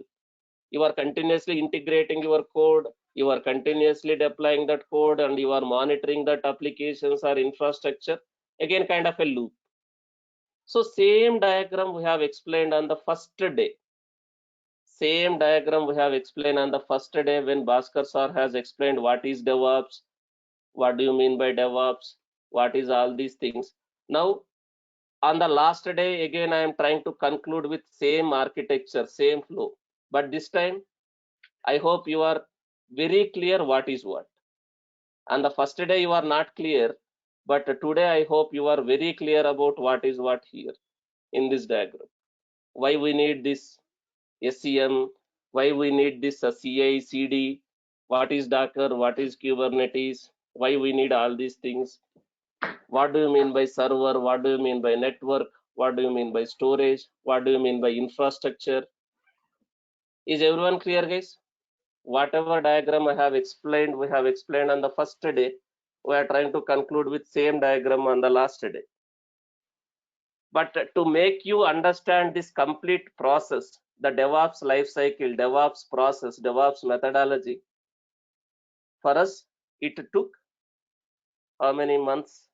I'm not sure when your batch is started. I think your batch is started December 19th, right? December 19th. Yes. Now it is May 22nd, almost 5 months. We tried from very basics. We started with very basics. What is LS? What is MKDIR? What is PWD? We started with very basics like Linux commands. Then we went through a lot of advanced concepts like Docker, Kubernetes, Ansible, Jenkins. You can easily crack the interview. You can easily manage your work also. But I am not saying it is straightforward because requirements will change. You are not going to have the same requirements. Requirements will change. But if you are good at basics, if you are good at concept, based on the requirement, will be able to write your own pipelines, also if required. If you know the concepts, you can do. But if you by heart the script, if you by heart the pipelines, that is not going to work out. Now, before I conclude this one, now does Prometheus has a nice visualization, guys? Any non-technical guy want to know what is happening in the servers, what is happening in the cluster? Does Prometheus has a nice visualization, nice representation here?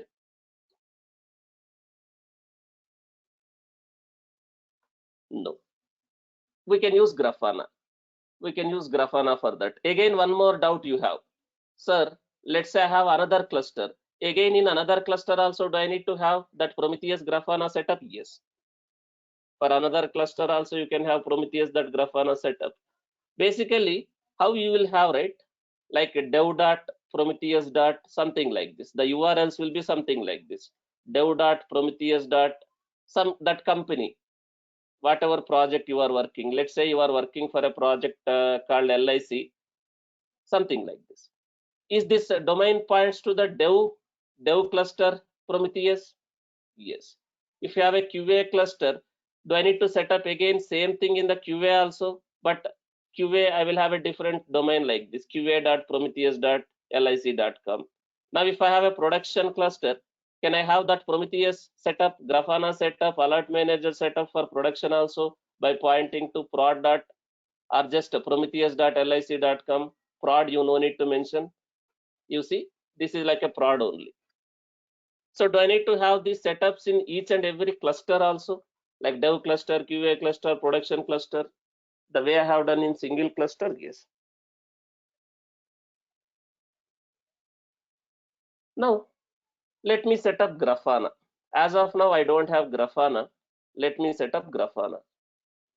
Now, Grafana is also available as a Helm chart. Grafana also available as a Helm chart. This is the Helm chart of Grafana. Let me show that. Let me go to that artifact hub. Let me search with Grafana. Guys, if I use this, as I already told, is Grafana also gets deployed along with the dashboards also, the important or dashboards also? Yes. But I am not using this one. I am using different one, that Prometheus chart. So I am explicitly again installing Grafana. So this chart, Grafana chart. Now I am adding a repository. I am adding a repository.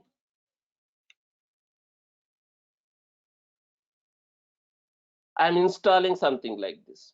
I am installing something like this. Helm install Grafana.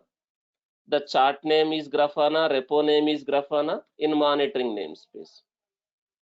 In monitoring namespace, I am doing that. Now I am installing in monitoring namespace. Now can I see something called Grafana related pod services also? Now kubectl get all in monitoring namespace. Now can I see something called Grafana related pod is also running? There is a deployment for Grafana created.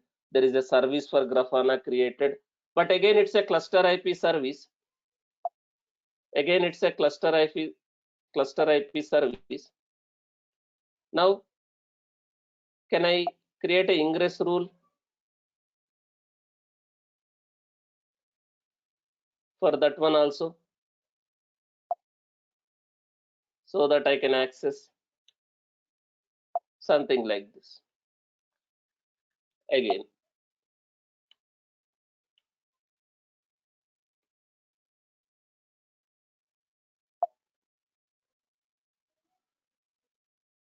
something like this. Grafana.mithuntechdevops.co.in.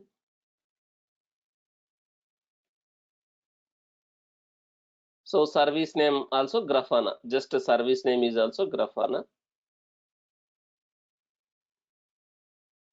Grafana.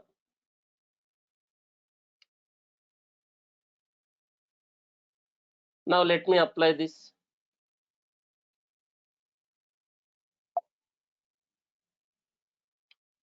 Let me apply that.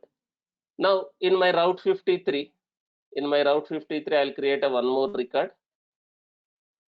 Grafana.mithuntechdevops.co.in. So route the traffic to that ingress load balancer, which is there in a Mumbai region, my cluster, this load balancer. Now let me access Grafana now. Grafana.mithuntechdevops.co.in. It will take some time to reflect in the DNS. Now this is my Grafana login page. The default username is admin. The default username is admin. The default password, you can get it from one secret. So there is a secret created in that namespace. There is a secret created in namespace called monitoring. So there is a secret called Grafana. In that secret, we have that default password. I am getting that by executing this command. This is the default password of that Grafana. Now let me log into Grafana. As of now, does Grafana has any dashboards?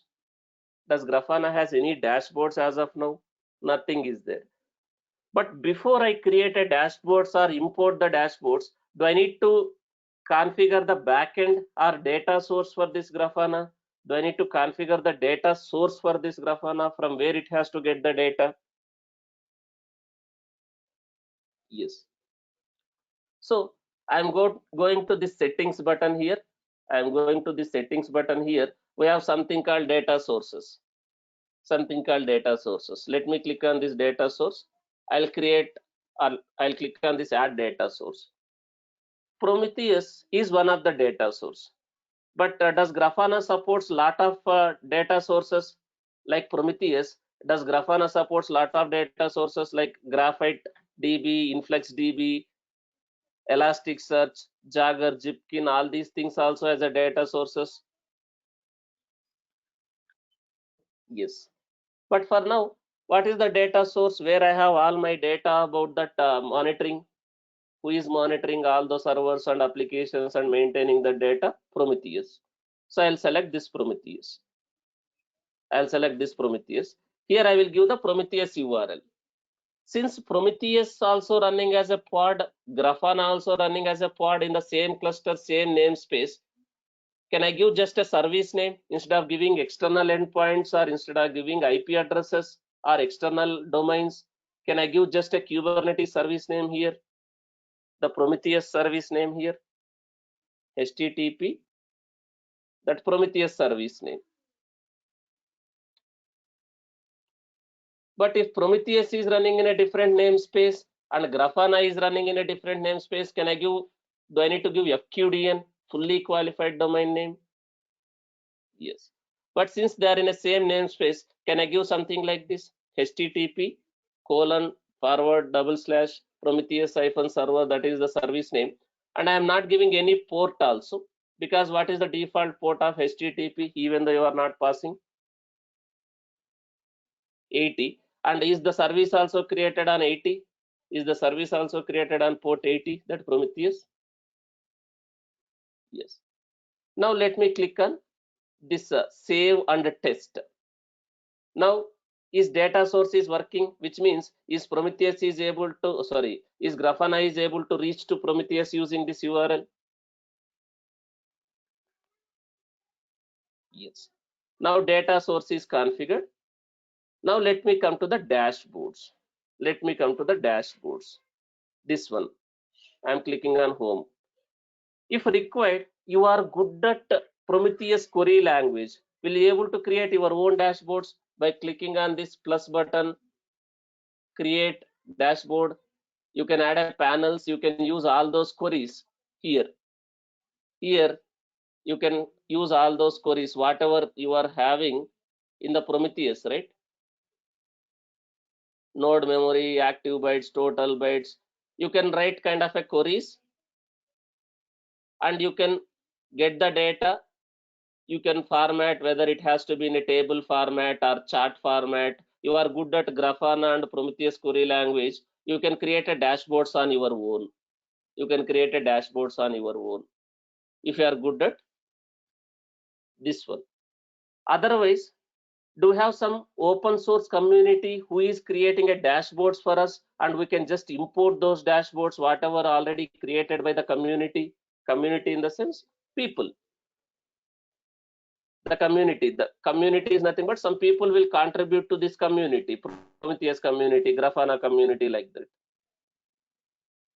So there are already a lot of dashboards available in the community. So I can use those dashboards. So here I will discard this one. Let me go to again this home. Let me go to this dashboard section. Sorry, here. Let me click on this home. Let me go to this dashboard section. Here there is an option called import. I'll go to this one. I'll go to this one, this page, click on this browse. Here there is an option called import. So already a lot of community people has created a dashboards. You can find that in the official website, Grafana dashboards. Grafana dashboards. This is the official website of Grafana. This is the official website of Grafana. We have a lot of Grafana dashboards. If you see, you can search also. You can search here. Let's say node exporter related, I want to see node exporter metrics, node exporter for Prometheus dashboard in English language. Now let me click on this. Let me click on this. It is giving some ID. What is that ID? Dashboard ID, they are saying 11074. Now here in my Grafana, I can click on this import. I can give, sorry, I didn't click on import. Let me click on import. I will give that ID, that Grafana dashboard ID. I'll click on that load. Then the data source is Prometheus, because this dashboard is created for node exporter for Prometheus. So I'm importing the dashboard. Click on this import. Select the data source as Prometheus. I'm clicking on this import. Now, am I able to see in a nice visualization my node related data? You can see there are 3 nodes currently. In each node, what is happening? Now there are 3 nodes, right? 3 nodes. CPU usage is this much, memory usage is this much. How long the server is running? Do I have some servers running from last 1 week? And do I have one server which is running from last 2 days also? Just 2 days back, one server got added, and last 1 week, once 2 servers are running. CPU utilization, memory utilization, disk utilization, all these things. If required, can I say only I want to see about this server again in detail, like a filters? This server, what is happening? Now again, can I apply time interval also? Last 15 minutes, what is happening? Last 24 hours, what happened? From last 2 days, what is happening? Can I use this for troubleshooting and capacity planning? If your servers are continuously monitoring, your monitoring tools are continuously monitor your servers, can I use this for troubleshooting, capacity planning, all these things? Now, any non-technical guy also, does any non-technical guy also will be able to understand by looking at these kind of a dashboards, what is happening in your servers, your applications, like a health of your servers, health of your application. Now, similarly, there are a lot of dashboards for Kubernetes related. I want to have a Kubernetes related dashboards, cube state metrics, whatever is gathered by cube state metrics. So there are some dashboards created by community, cube state metrics. So there are some dashboards available. There are some dashboards available for cube state metrics also, like deployment related, daemon set related. Some metrics, some dashboards are available for cube state metrics also. Like this is one of the ID.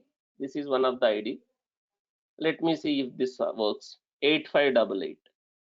Let me go to Grafana again. Let me click on here also. You can click on import in the plus button, or here you can go and browse and import, or here also you can click on import. I want to save this dashboard. Let me save this, and I'll import another dashboard. The data source is Prometheus. Now here am I able to see some Kubernetes related information? I'll just put last 15 minutes or last 5 minutes.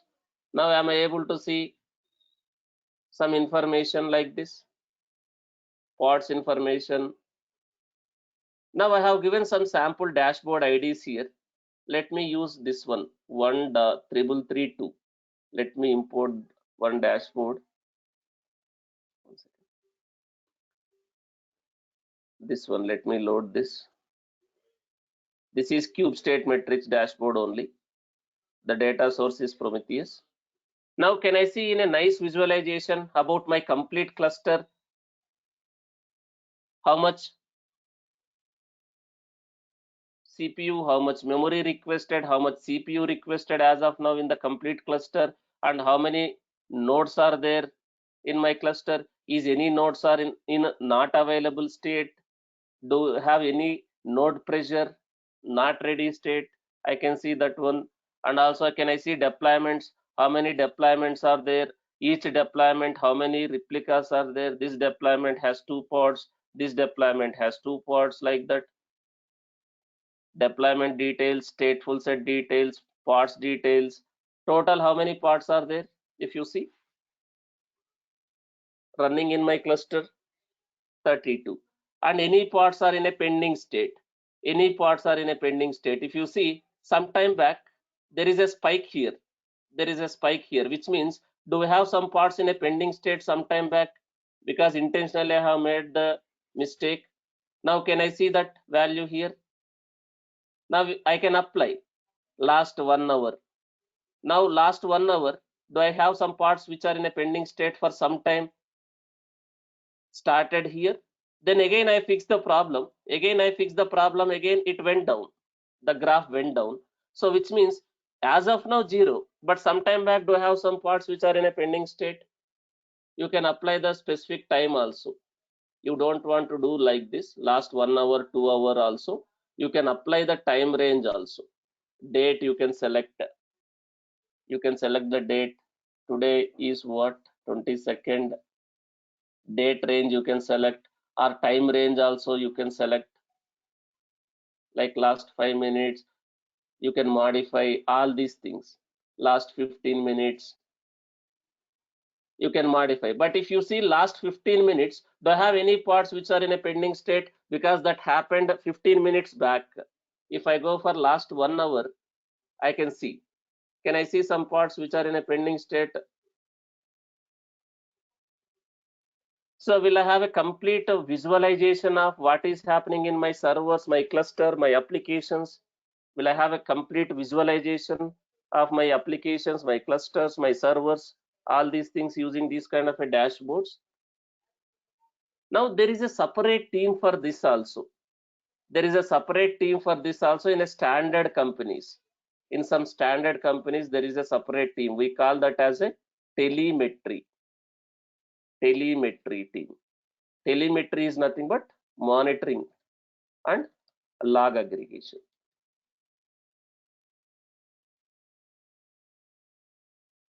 So this is how we can do this. I have given some sample dashboards here, like this type of dashboards. You can import and see how it looks, right? So let me import one more dashboard also.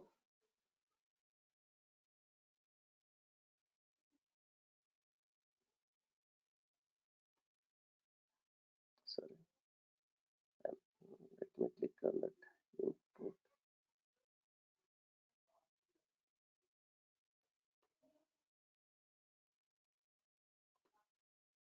This is, there is a space. There is a space. That's why it was giving a problem. Now some kind of a dashboard. Again, it is Kubernetes cluster related only. How many pods are running, how many pods are in pending state, like this. So this is dashboard. Now if you see these dashboards again is created, is it using that Prometheus query language like that? If you see, let me click on this section, number of nodes, click on this edit button. Now can I see something like queries only here? Whatever queries we were discussed in PromSQL, some of Kubernetes node info, but it is displaying some nice visualization, some panels. So Grafana is just a visualization tool, it's not a monitoring tool. Is everyone clear? What is Prometheus, what is Grafana, what is alert manager, what is node exporter, cube state metrics, how to monitor all these things? Now one more thing, important one but not the least one. Do we have another type called log aggregation and log monitoring? Log monitoring and log aggregation also. What do you mean by log aggregation and log monitoring? Let's say you have Kubernetes clusters, you have a lot of nodes, your applications are deployed as a microservices. Is it easy for you to troubleshoot as a developer, as a DevOps engineer? If any issue is happening, any defect is there in the application, is it easy for you to trace the logs and identify the issue using kubectl logs command? If you have hundreds of servers, hundreds of applications, is it very simple for troubleshooting the application related logs? Is it possible for you to go through each and every node and identify the logs of that particular application or container? It is very difficult. So do we need to aggregate all these logs, and is it, do I need to create some kind of a central server where I can store all the logs from all the applications, all the nodes? And if I have some UI for searching the logs also, will it be helpful for developers or DevOps engineers to aggregate and search the logs in a nice UI instead of going and each and every node troubleshooting? It will be good to have a kind of a central server where we can have a logs and we can search the logs. I think I already explained. Did you guys heard about this Splunk and Elasticsearch and Logstash? Logstash can be replaced. Logstash can be replaced with other things also. Instead of Logstash, you can use Fluent D, or you can use FileBeat. These are agents, and Kibana Elasticsearch, Logstash, Kibana you can use. Elasticsearch, Fluent D, Kibana you can use. Elasticsearch, Fluent D, Kibana you can use. Instead of ELK, you can use EFK. Elasticsearch, Logstash, Kibana, or Elasticsearch, FileBeat, Kibana.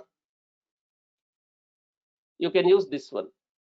Instead of Logstash, you can use FileBeat or FluentD. These are like agents. These Logstash, FluentD kind of agents. If I run these agents like Logstash agent, FileBeat agent, or this FluentD agents in each and every node, is that FileBeat or FluentD or Logstash is going to send all the logs whatever is getting generated from the containers which is running in that system, or the system logs also, or container logs also, to the Elasticsearch. Does Elasticsearch will gather the logs with the help of this Logstash or FluentD or FileBeat to one central location? Yes. Kibana is again visualization. Using Kibana, can I search the logs which is stored in the Elasticsearch in a nice UI by applying the time filters also there? Yes. This is also very important. This is also very important.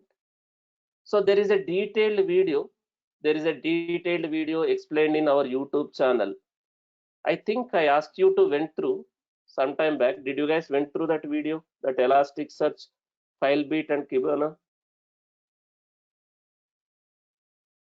There is one video in detail. We were discussing about what is that log aggregation, log monitoring, why that is important. This one, Elasticsearch, FileBeat, Kibana. So this document also I'm going to share, guys. This document also I'm going to share. This also can be installed using Helm charts only. This Elasticsearch, FileBeat, Kibana also can be installed using Elasticsearch. Whatever document I used in this video, I'm going to share that document also and go through this video and try to set up this one also.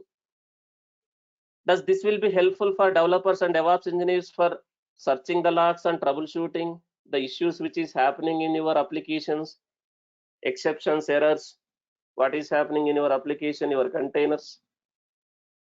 Yes. So this is also very important. Okay, guys, that's it from my side. Thank you for your time on the last day also. Almost I took more than 2 hours today, but I hope you never felt, uh, like what is this guy Balaji? He's taking every day 2 hours of my time, 2.5 hours of my time. I think you didn't felt like that. It is for your better understanding only. I am trying to repeat so many things multiple times. If I just explain once, if I just explain only one time, I can wrap up the session in half an hour or 1.5 hour also. But it will be good if you extend your time. Hope you understood that. Thank you for your trust. Thank you for your time, and thank you for your trust on the Mithun Technologies. We hope, as a trainer, we hope we delivered a quality training from Mithun Technologies. But as I say from day one, unless until you put efforts from your side also, unless until you put your efforts from your side also, it is very difficult for you to understand all these things. As I told many times, if you just attend, not only in Mithun Technologies, if you just enrolled in any course in any training center, if you don't put time, if you don't spend time to understand, attend the classes, practice, you will not able to learn anything. So make sure you go through these videos. Kubernetes videos may work for another 60 days also. Kubernetes videos may work for another 60 days also. Use these 60 days more efficiently. Docker videos may work from another 30 days from now. Kubernetes videos may work for another 60 days from now. So try to go through these videos, do lot of hard work, lot of practice, and again, right, appear for interviews. Definitely you can crack the job. There is no doubt in that. But you need to spend time. You need to do lot of hard work, lot of practice. Okay. Thank you guys. I wish you very all the best for your future endeavors and interviews. As we already told, whoever is attending the interviews, post their interview questions in the Skype group also. The way we are posting, make sure you guys also posting the interviews, whatever you are attending, in the Skype group, so that it will be beneficial for others. I can ask a question. Yes. Sir, how to prepare for Terraform, sir? Because in every interview job description they are putting Terraform. Terraform, if you want to prepare, you need to either enroll for a complete Terraform course. If you are good at self-learning, we already shared our Terraform playlist, but that is like a basics level. That is basic level, not advanced level, but it is good to start. It is like a foundation, kind of a ABCs in Terraform. We have a playlist in our YouTube channel, Terraform playlist also there. Where is that? Yeah, here. So we already, I think Bhaskar sir already shared the basic documents. It is good to start here, but I am not saying you will become expert if you attend only this. We have a separate course for Terraform where we were covering complete AWS also with Terraform. You can enroll for that one. But if you are good at self-learning, this is good to start. You can explore on your own. This Terraform official website also gives better details. Okay, guys, as we already told, DevOps is not a technology. DevOps is not a tool. It's a methodology. It's a process. It's a one kind of a culture. We will be using lot of tools, but is everyone is going to work on each and every tool whatever we are going to use to implement DevOps? No. Some people will work on infrastructure. Some people will work on Kubernetes and Docker and CI/CD. Some people will work on networking. Some people will work on monitoring. But based on the which team you are landing, based on your capabilities, based on your technical skills and your capabilities, they are going to recruit into the team. Then you need to focus more on that area in whatever team you are working. Let's say you are more working on the infrastructure side. Do you need to start learning any automation tool, infrastructure as a code like Terraform, and also complete DevOps, complete cloud also required there if you are completely into cloud. But if you are into CI/CD like Jenkins, Docker, Kubernetes, you can manage. And again, here we are teaching Jenkins. But does all the projects, 100 projects, 100, let's say you have 100 projects, does all the 100 projects will use again Jenkins? No. Some projects will use Jenkins, some projects will use GitLab, some projects will use Azure DevOps. But again, in that particular area, you need to be expert in one tool. But once you are familiar in one tool, will you able to adapt and learn other tool very quickly? Yes. But without knowing what is CI, what is CD, you cannot manage. So based on the requirement, based on the companies you are joining, based on the projects you are working, these tools may change. Some projects may use Azure DevOps, some project may use GitLab, some projects may use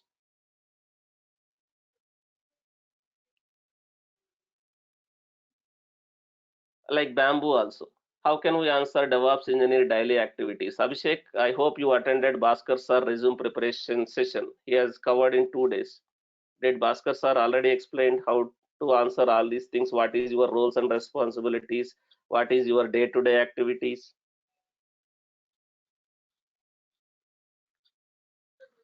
Did you guys attended that session or you missed?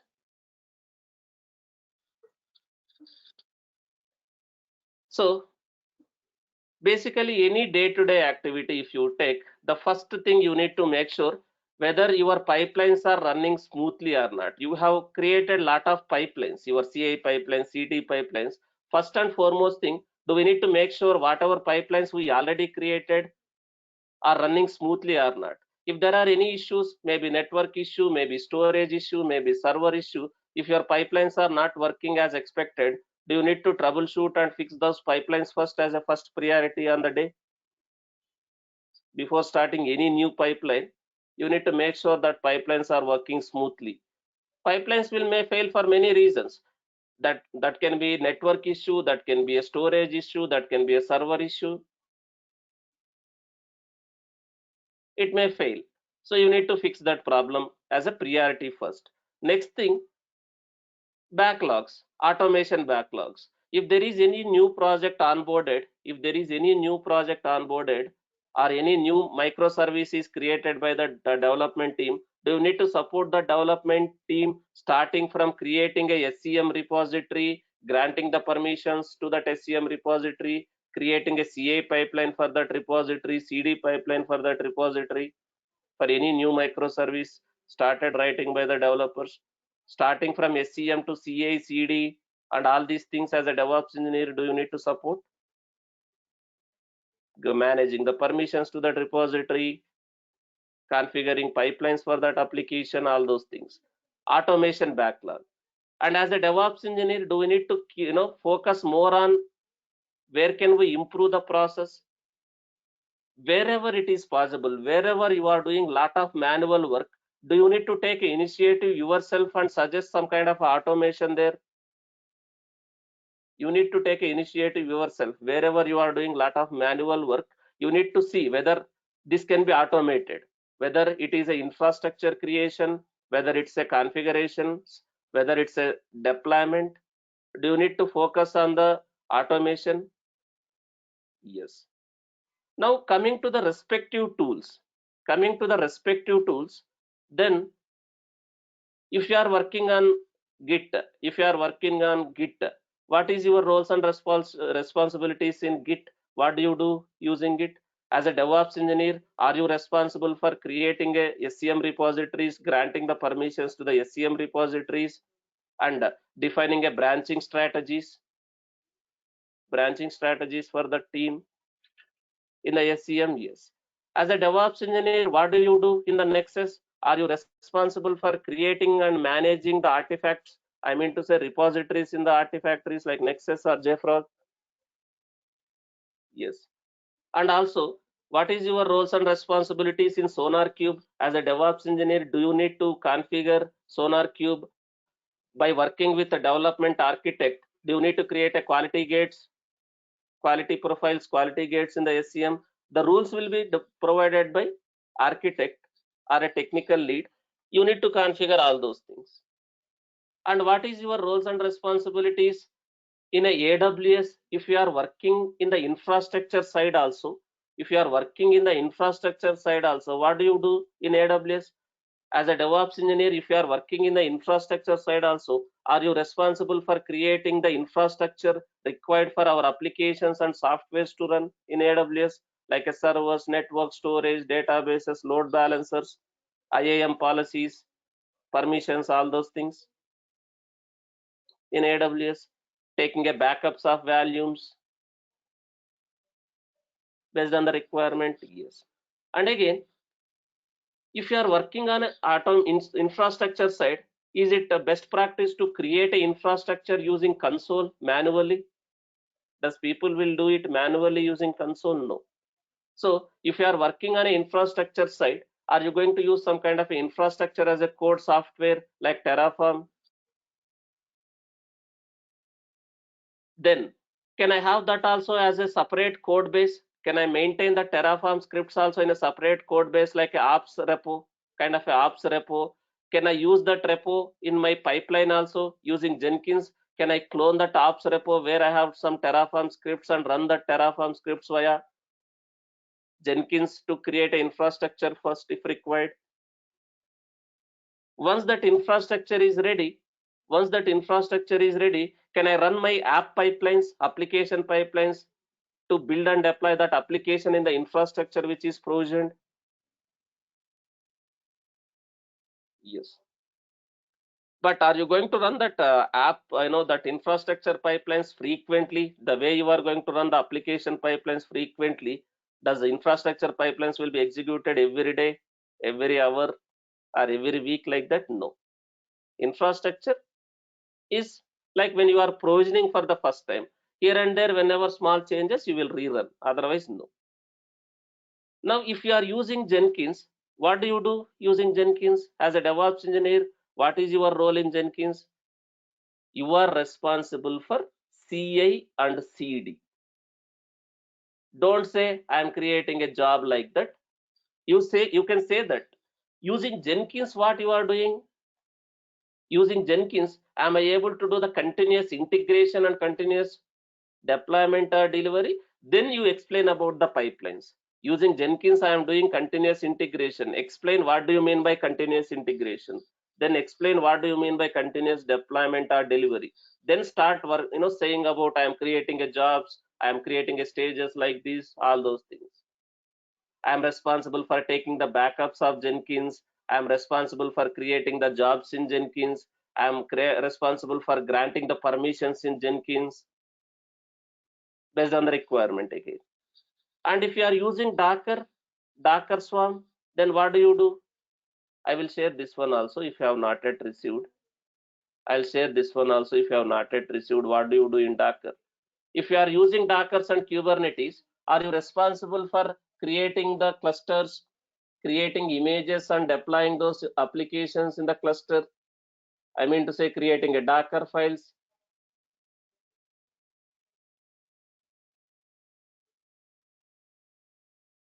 clusters, all those things. If you are using Kubernetes, are you responsible for managing the Kubernetes cluster, setting up the Kubernetes cluster?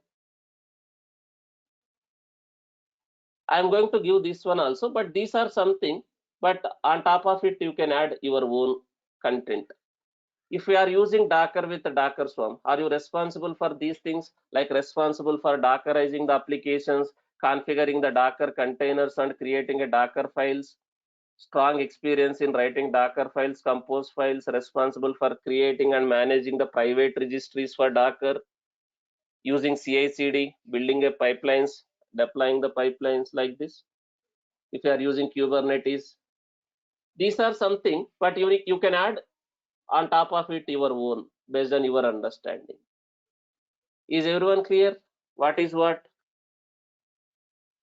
These are your jobs, your day-to-day activities, your roles and responsibilities. Now I am going to share one more document also. If you have not yet received that document,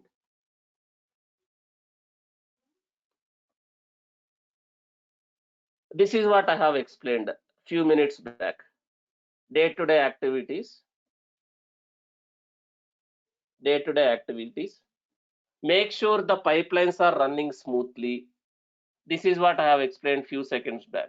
You need to interact with other teams like development team, QA team to automate the process. You need to work on the automation backlog, and you need to, one more important thing here, guys, in IT, if you want to survive in IT, one more thing you need to learn. I mean to say one more thing you need to adapt personally: continuous learning also. Continuous learning also. The way we have a continuous integration, continuous deployment, continuous delivery. If you want to be in IT, if you want to survive for a so long with good package and a safe zone, you need to adapt this one also yourself. Continuous learning. You need to learn something new. Not like every day, like every month or every quarter, learn something new. Some technology, some tool new. What are the challenges you faced in Kubernetes? How did you solve? Now you guys worked Kubernetes, you guys used Kubernetes 25 days you practice. Did you guys face some challenges also? Even though I'm taking some sample, applications, did you guys face some challenges? Just to name it few, suppose, just to give an example, I'm let's say Docker. When I was discussing about Docker or Docker file, Did I say something? We faced an issue with the Docker. When I was explaining about Docker file, I have explained one challenge which I faced personally. What is that challenge? If you guys can remember, did I say there is a executable form and shell form? When I am started the containers using shell form, did we encounter some issues when the containers are getting terminated? The process is not getting stopped properly. So instead of that, what we used executable form. That is kind of one challenge, one problem. In Kubernetes also, first and foremost thing, as a DevOps engineer, what is the challenges you face? First and foremost thing is learning. Learning curve is too much, and you need to adapt. You need to adapt the things quickly. This is personally, not technically. This is personally. As a DevOps engineer, do you have a lot of challenges to learn lot of topics, and also do you need to adapt the things quickly? Personal challenges, forget about technical challenges. Do you need to adapt the things quickly and start using that? Do you need to have a lot of learning curve? This is personal challenges. But when it comes to technical challenges, when it comes to technical challenges, do you have a lot of challenges technically also in each tool? In Jenkins, you may face some issues. In Docker, you may face some issues. Kubernetes, you may face some issues. Like Kubernetes, just to give an example, application teams will do a lot of mistakes. They may wrongly configure the routing rules, or the deployments they'll wrongly configure, even though the pods are running. Because of some misconfigurations or invalid configurations, is that application will work as expected?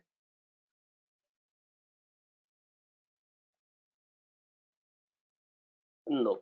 In that case, do you need to help that guy to troubleshoot and fix the problem? So the challenge is nothing but whatever issues you are facing. That issue can be small, that issue can be big, but try to answer some meaningful challenges. Remember one or two challenges and answer, right? You might have already faced too many challenges. Is everyone clear? Anyone has any doubt still on any question? You can feel free to ask. I am going to share this Sir, document like also. Prometheus Just and yes, yeah, go ahead. sir, like Prometheus and Grafana shell is like service now or Jira like to configure for monitoring and all. ServiceNow and Jira is it comes under monitoring software? They are ticketing Is it tools. comes? Hmm. Those are ticketing tools. Ticketing tools are different. Monitoring tools are different. What is the use of ticketing tools? So how can I track what work is going on? Who is working on what task? And what is the progress on the task? Do I need some kind of a tracking or ticketing tool where I can create a ticket saying that this is also kind of one ticket? Let's say I have a requirement saying that create a Jenkins CI and CD pipeline for so and so project. For let's say order microservice. For this project, this is one task. Now can I create one ticket in Jira? Can I assign it to one DevOps engineer so that he can say what is happening? He'll say this is in progress.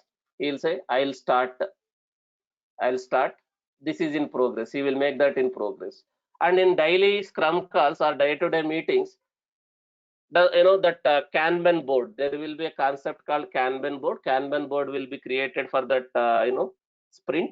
There it will list what are the backlogs of that sprint, what are in progress, what are in testing. Now the scrum master will ask, what are you working, what did you do yesterday, what are you planning to do today? Do you have any blockers? Let's say you are working on this. If you have some blockers, some issues, you can tell, I have these blockers, these issues, I am working on it. So this is kind of a Jira is kind of a ticketing tool.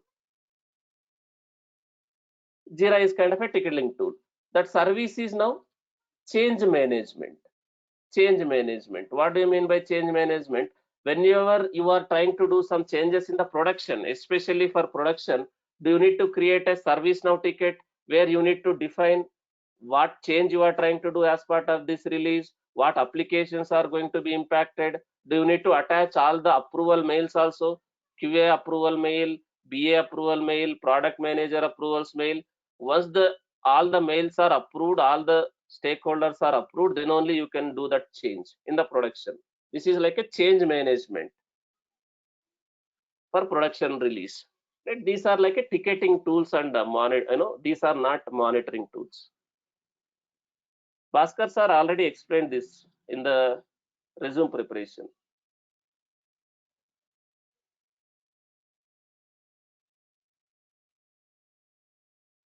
Any other questions, please? Okay, if not, thank you. Thank you once again for your time, your trust on Mithun Technologies. Again, I am requesting whoever not yet shared the feedback, kindly share your feedback. Feedback is important to us. It will kind of boost our energy.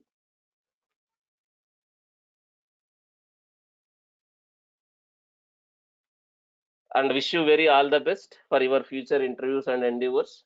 Right? Terraform documents, Bhaskar sir will share. I don't have that handy. And people are saying, sir, I am little scared to attend the interview. Guys, go with clear state of mind. Attend the interview. Let them ask whatever they want to ask. Even though they are asking about ABC, you start explaining about XYZ, nothing will happen. The way you are interacting with us, interviewer also interact with you. There is no change. Don't have any fear in your mind. Let interview ask about ABC. You start explaining about XYZ also. That is fine. Nothing will happen. What will happen? They'll say, you are not selected. First interview, fine. Second interview also, fine. But will you have some confidence and how to handle in the interview, how to talk in the interviews also?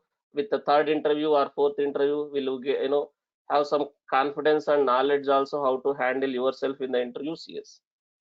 So don't worry, nothing will happen. Everyone will go through that phase only. Even me, today I can talk in front of 1,000 people also in any conference, any meeting. But if you don't trust, 13 years back, I went to interviews as a fresher. I went to 2 3 companies in front of the gate only. By looking at that crowd in front of the gate in that company, I scared and I came back. You don't trust that one. First company I went like that. Second company, somehow with a lot of kind of a fear, I went inside the company. The moment HR called me, I ran out of the company. HR called my turn. You don't trust. All these things are common for everyone in everyone's life because people come from a different backgrounds. But finally I realized myself, this is not going to work out. If I ran out of these challenges, I will never become a software engineer. I will never settle down. So with whatever mindset I am telling now, I went with same mind state. But I am very good at technical, but I am not good at communicating that time because we were from a rural background. We were not studied in English medium. We were not into like city culture and all those things 14 15 years back. But finally, 1 or 2 interviews, I am able to manage myself and I get into the IT. Now I can stand in front of 1,000 people. Let VP is there, CEO is there. That doesn't matter for me. So experience matters. Interview also kind of a experience. Don't get fear. Don't get fear. Okay. Go with whatever flow. But you need to sit after the interview. You need to sit yourself. You need to sit yourself and you need to retrospect yourself. What interviewer has asked, what I am talking, whether whatever answer I am giving, whether it is right or not. Even though I know the answer, am I able to properly explain the answer? You need to retrospect yourself after the interview is done so that you can improve yourself. but you need to take risk, you need to take a courage to take the challenges, then only you can successful, guys.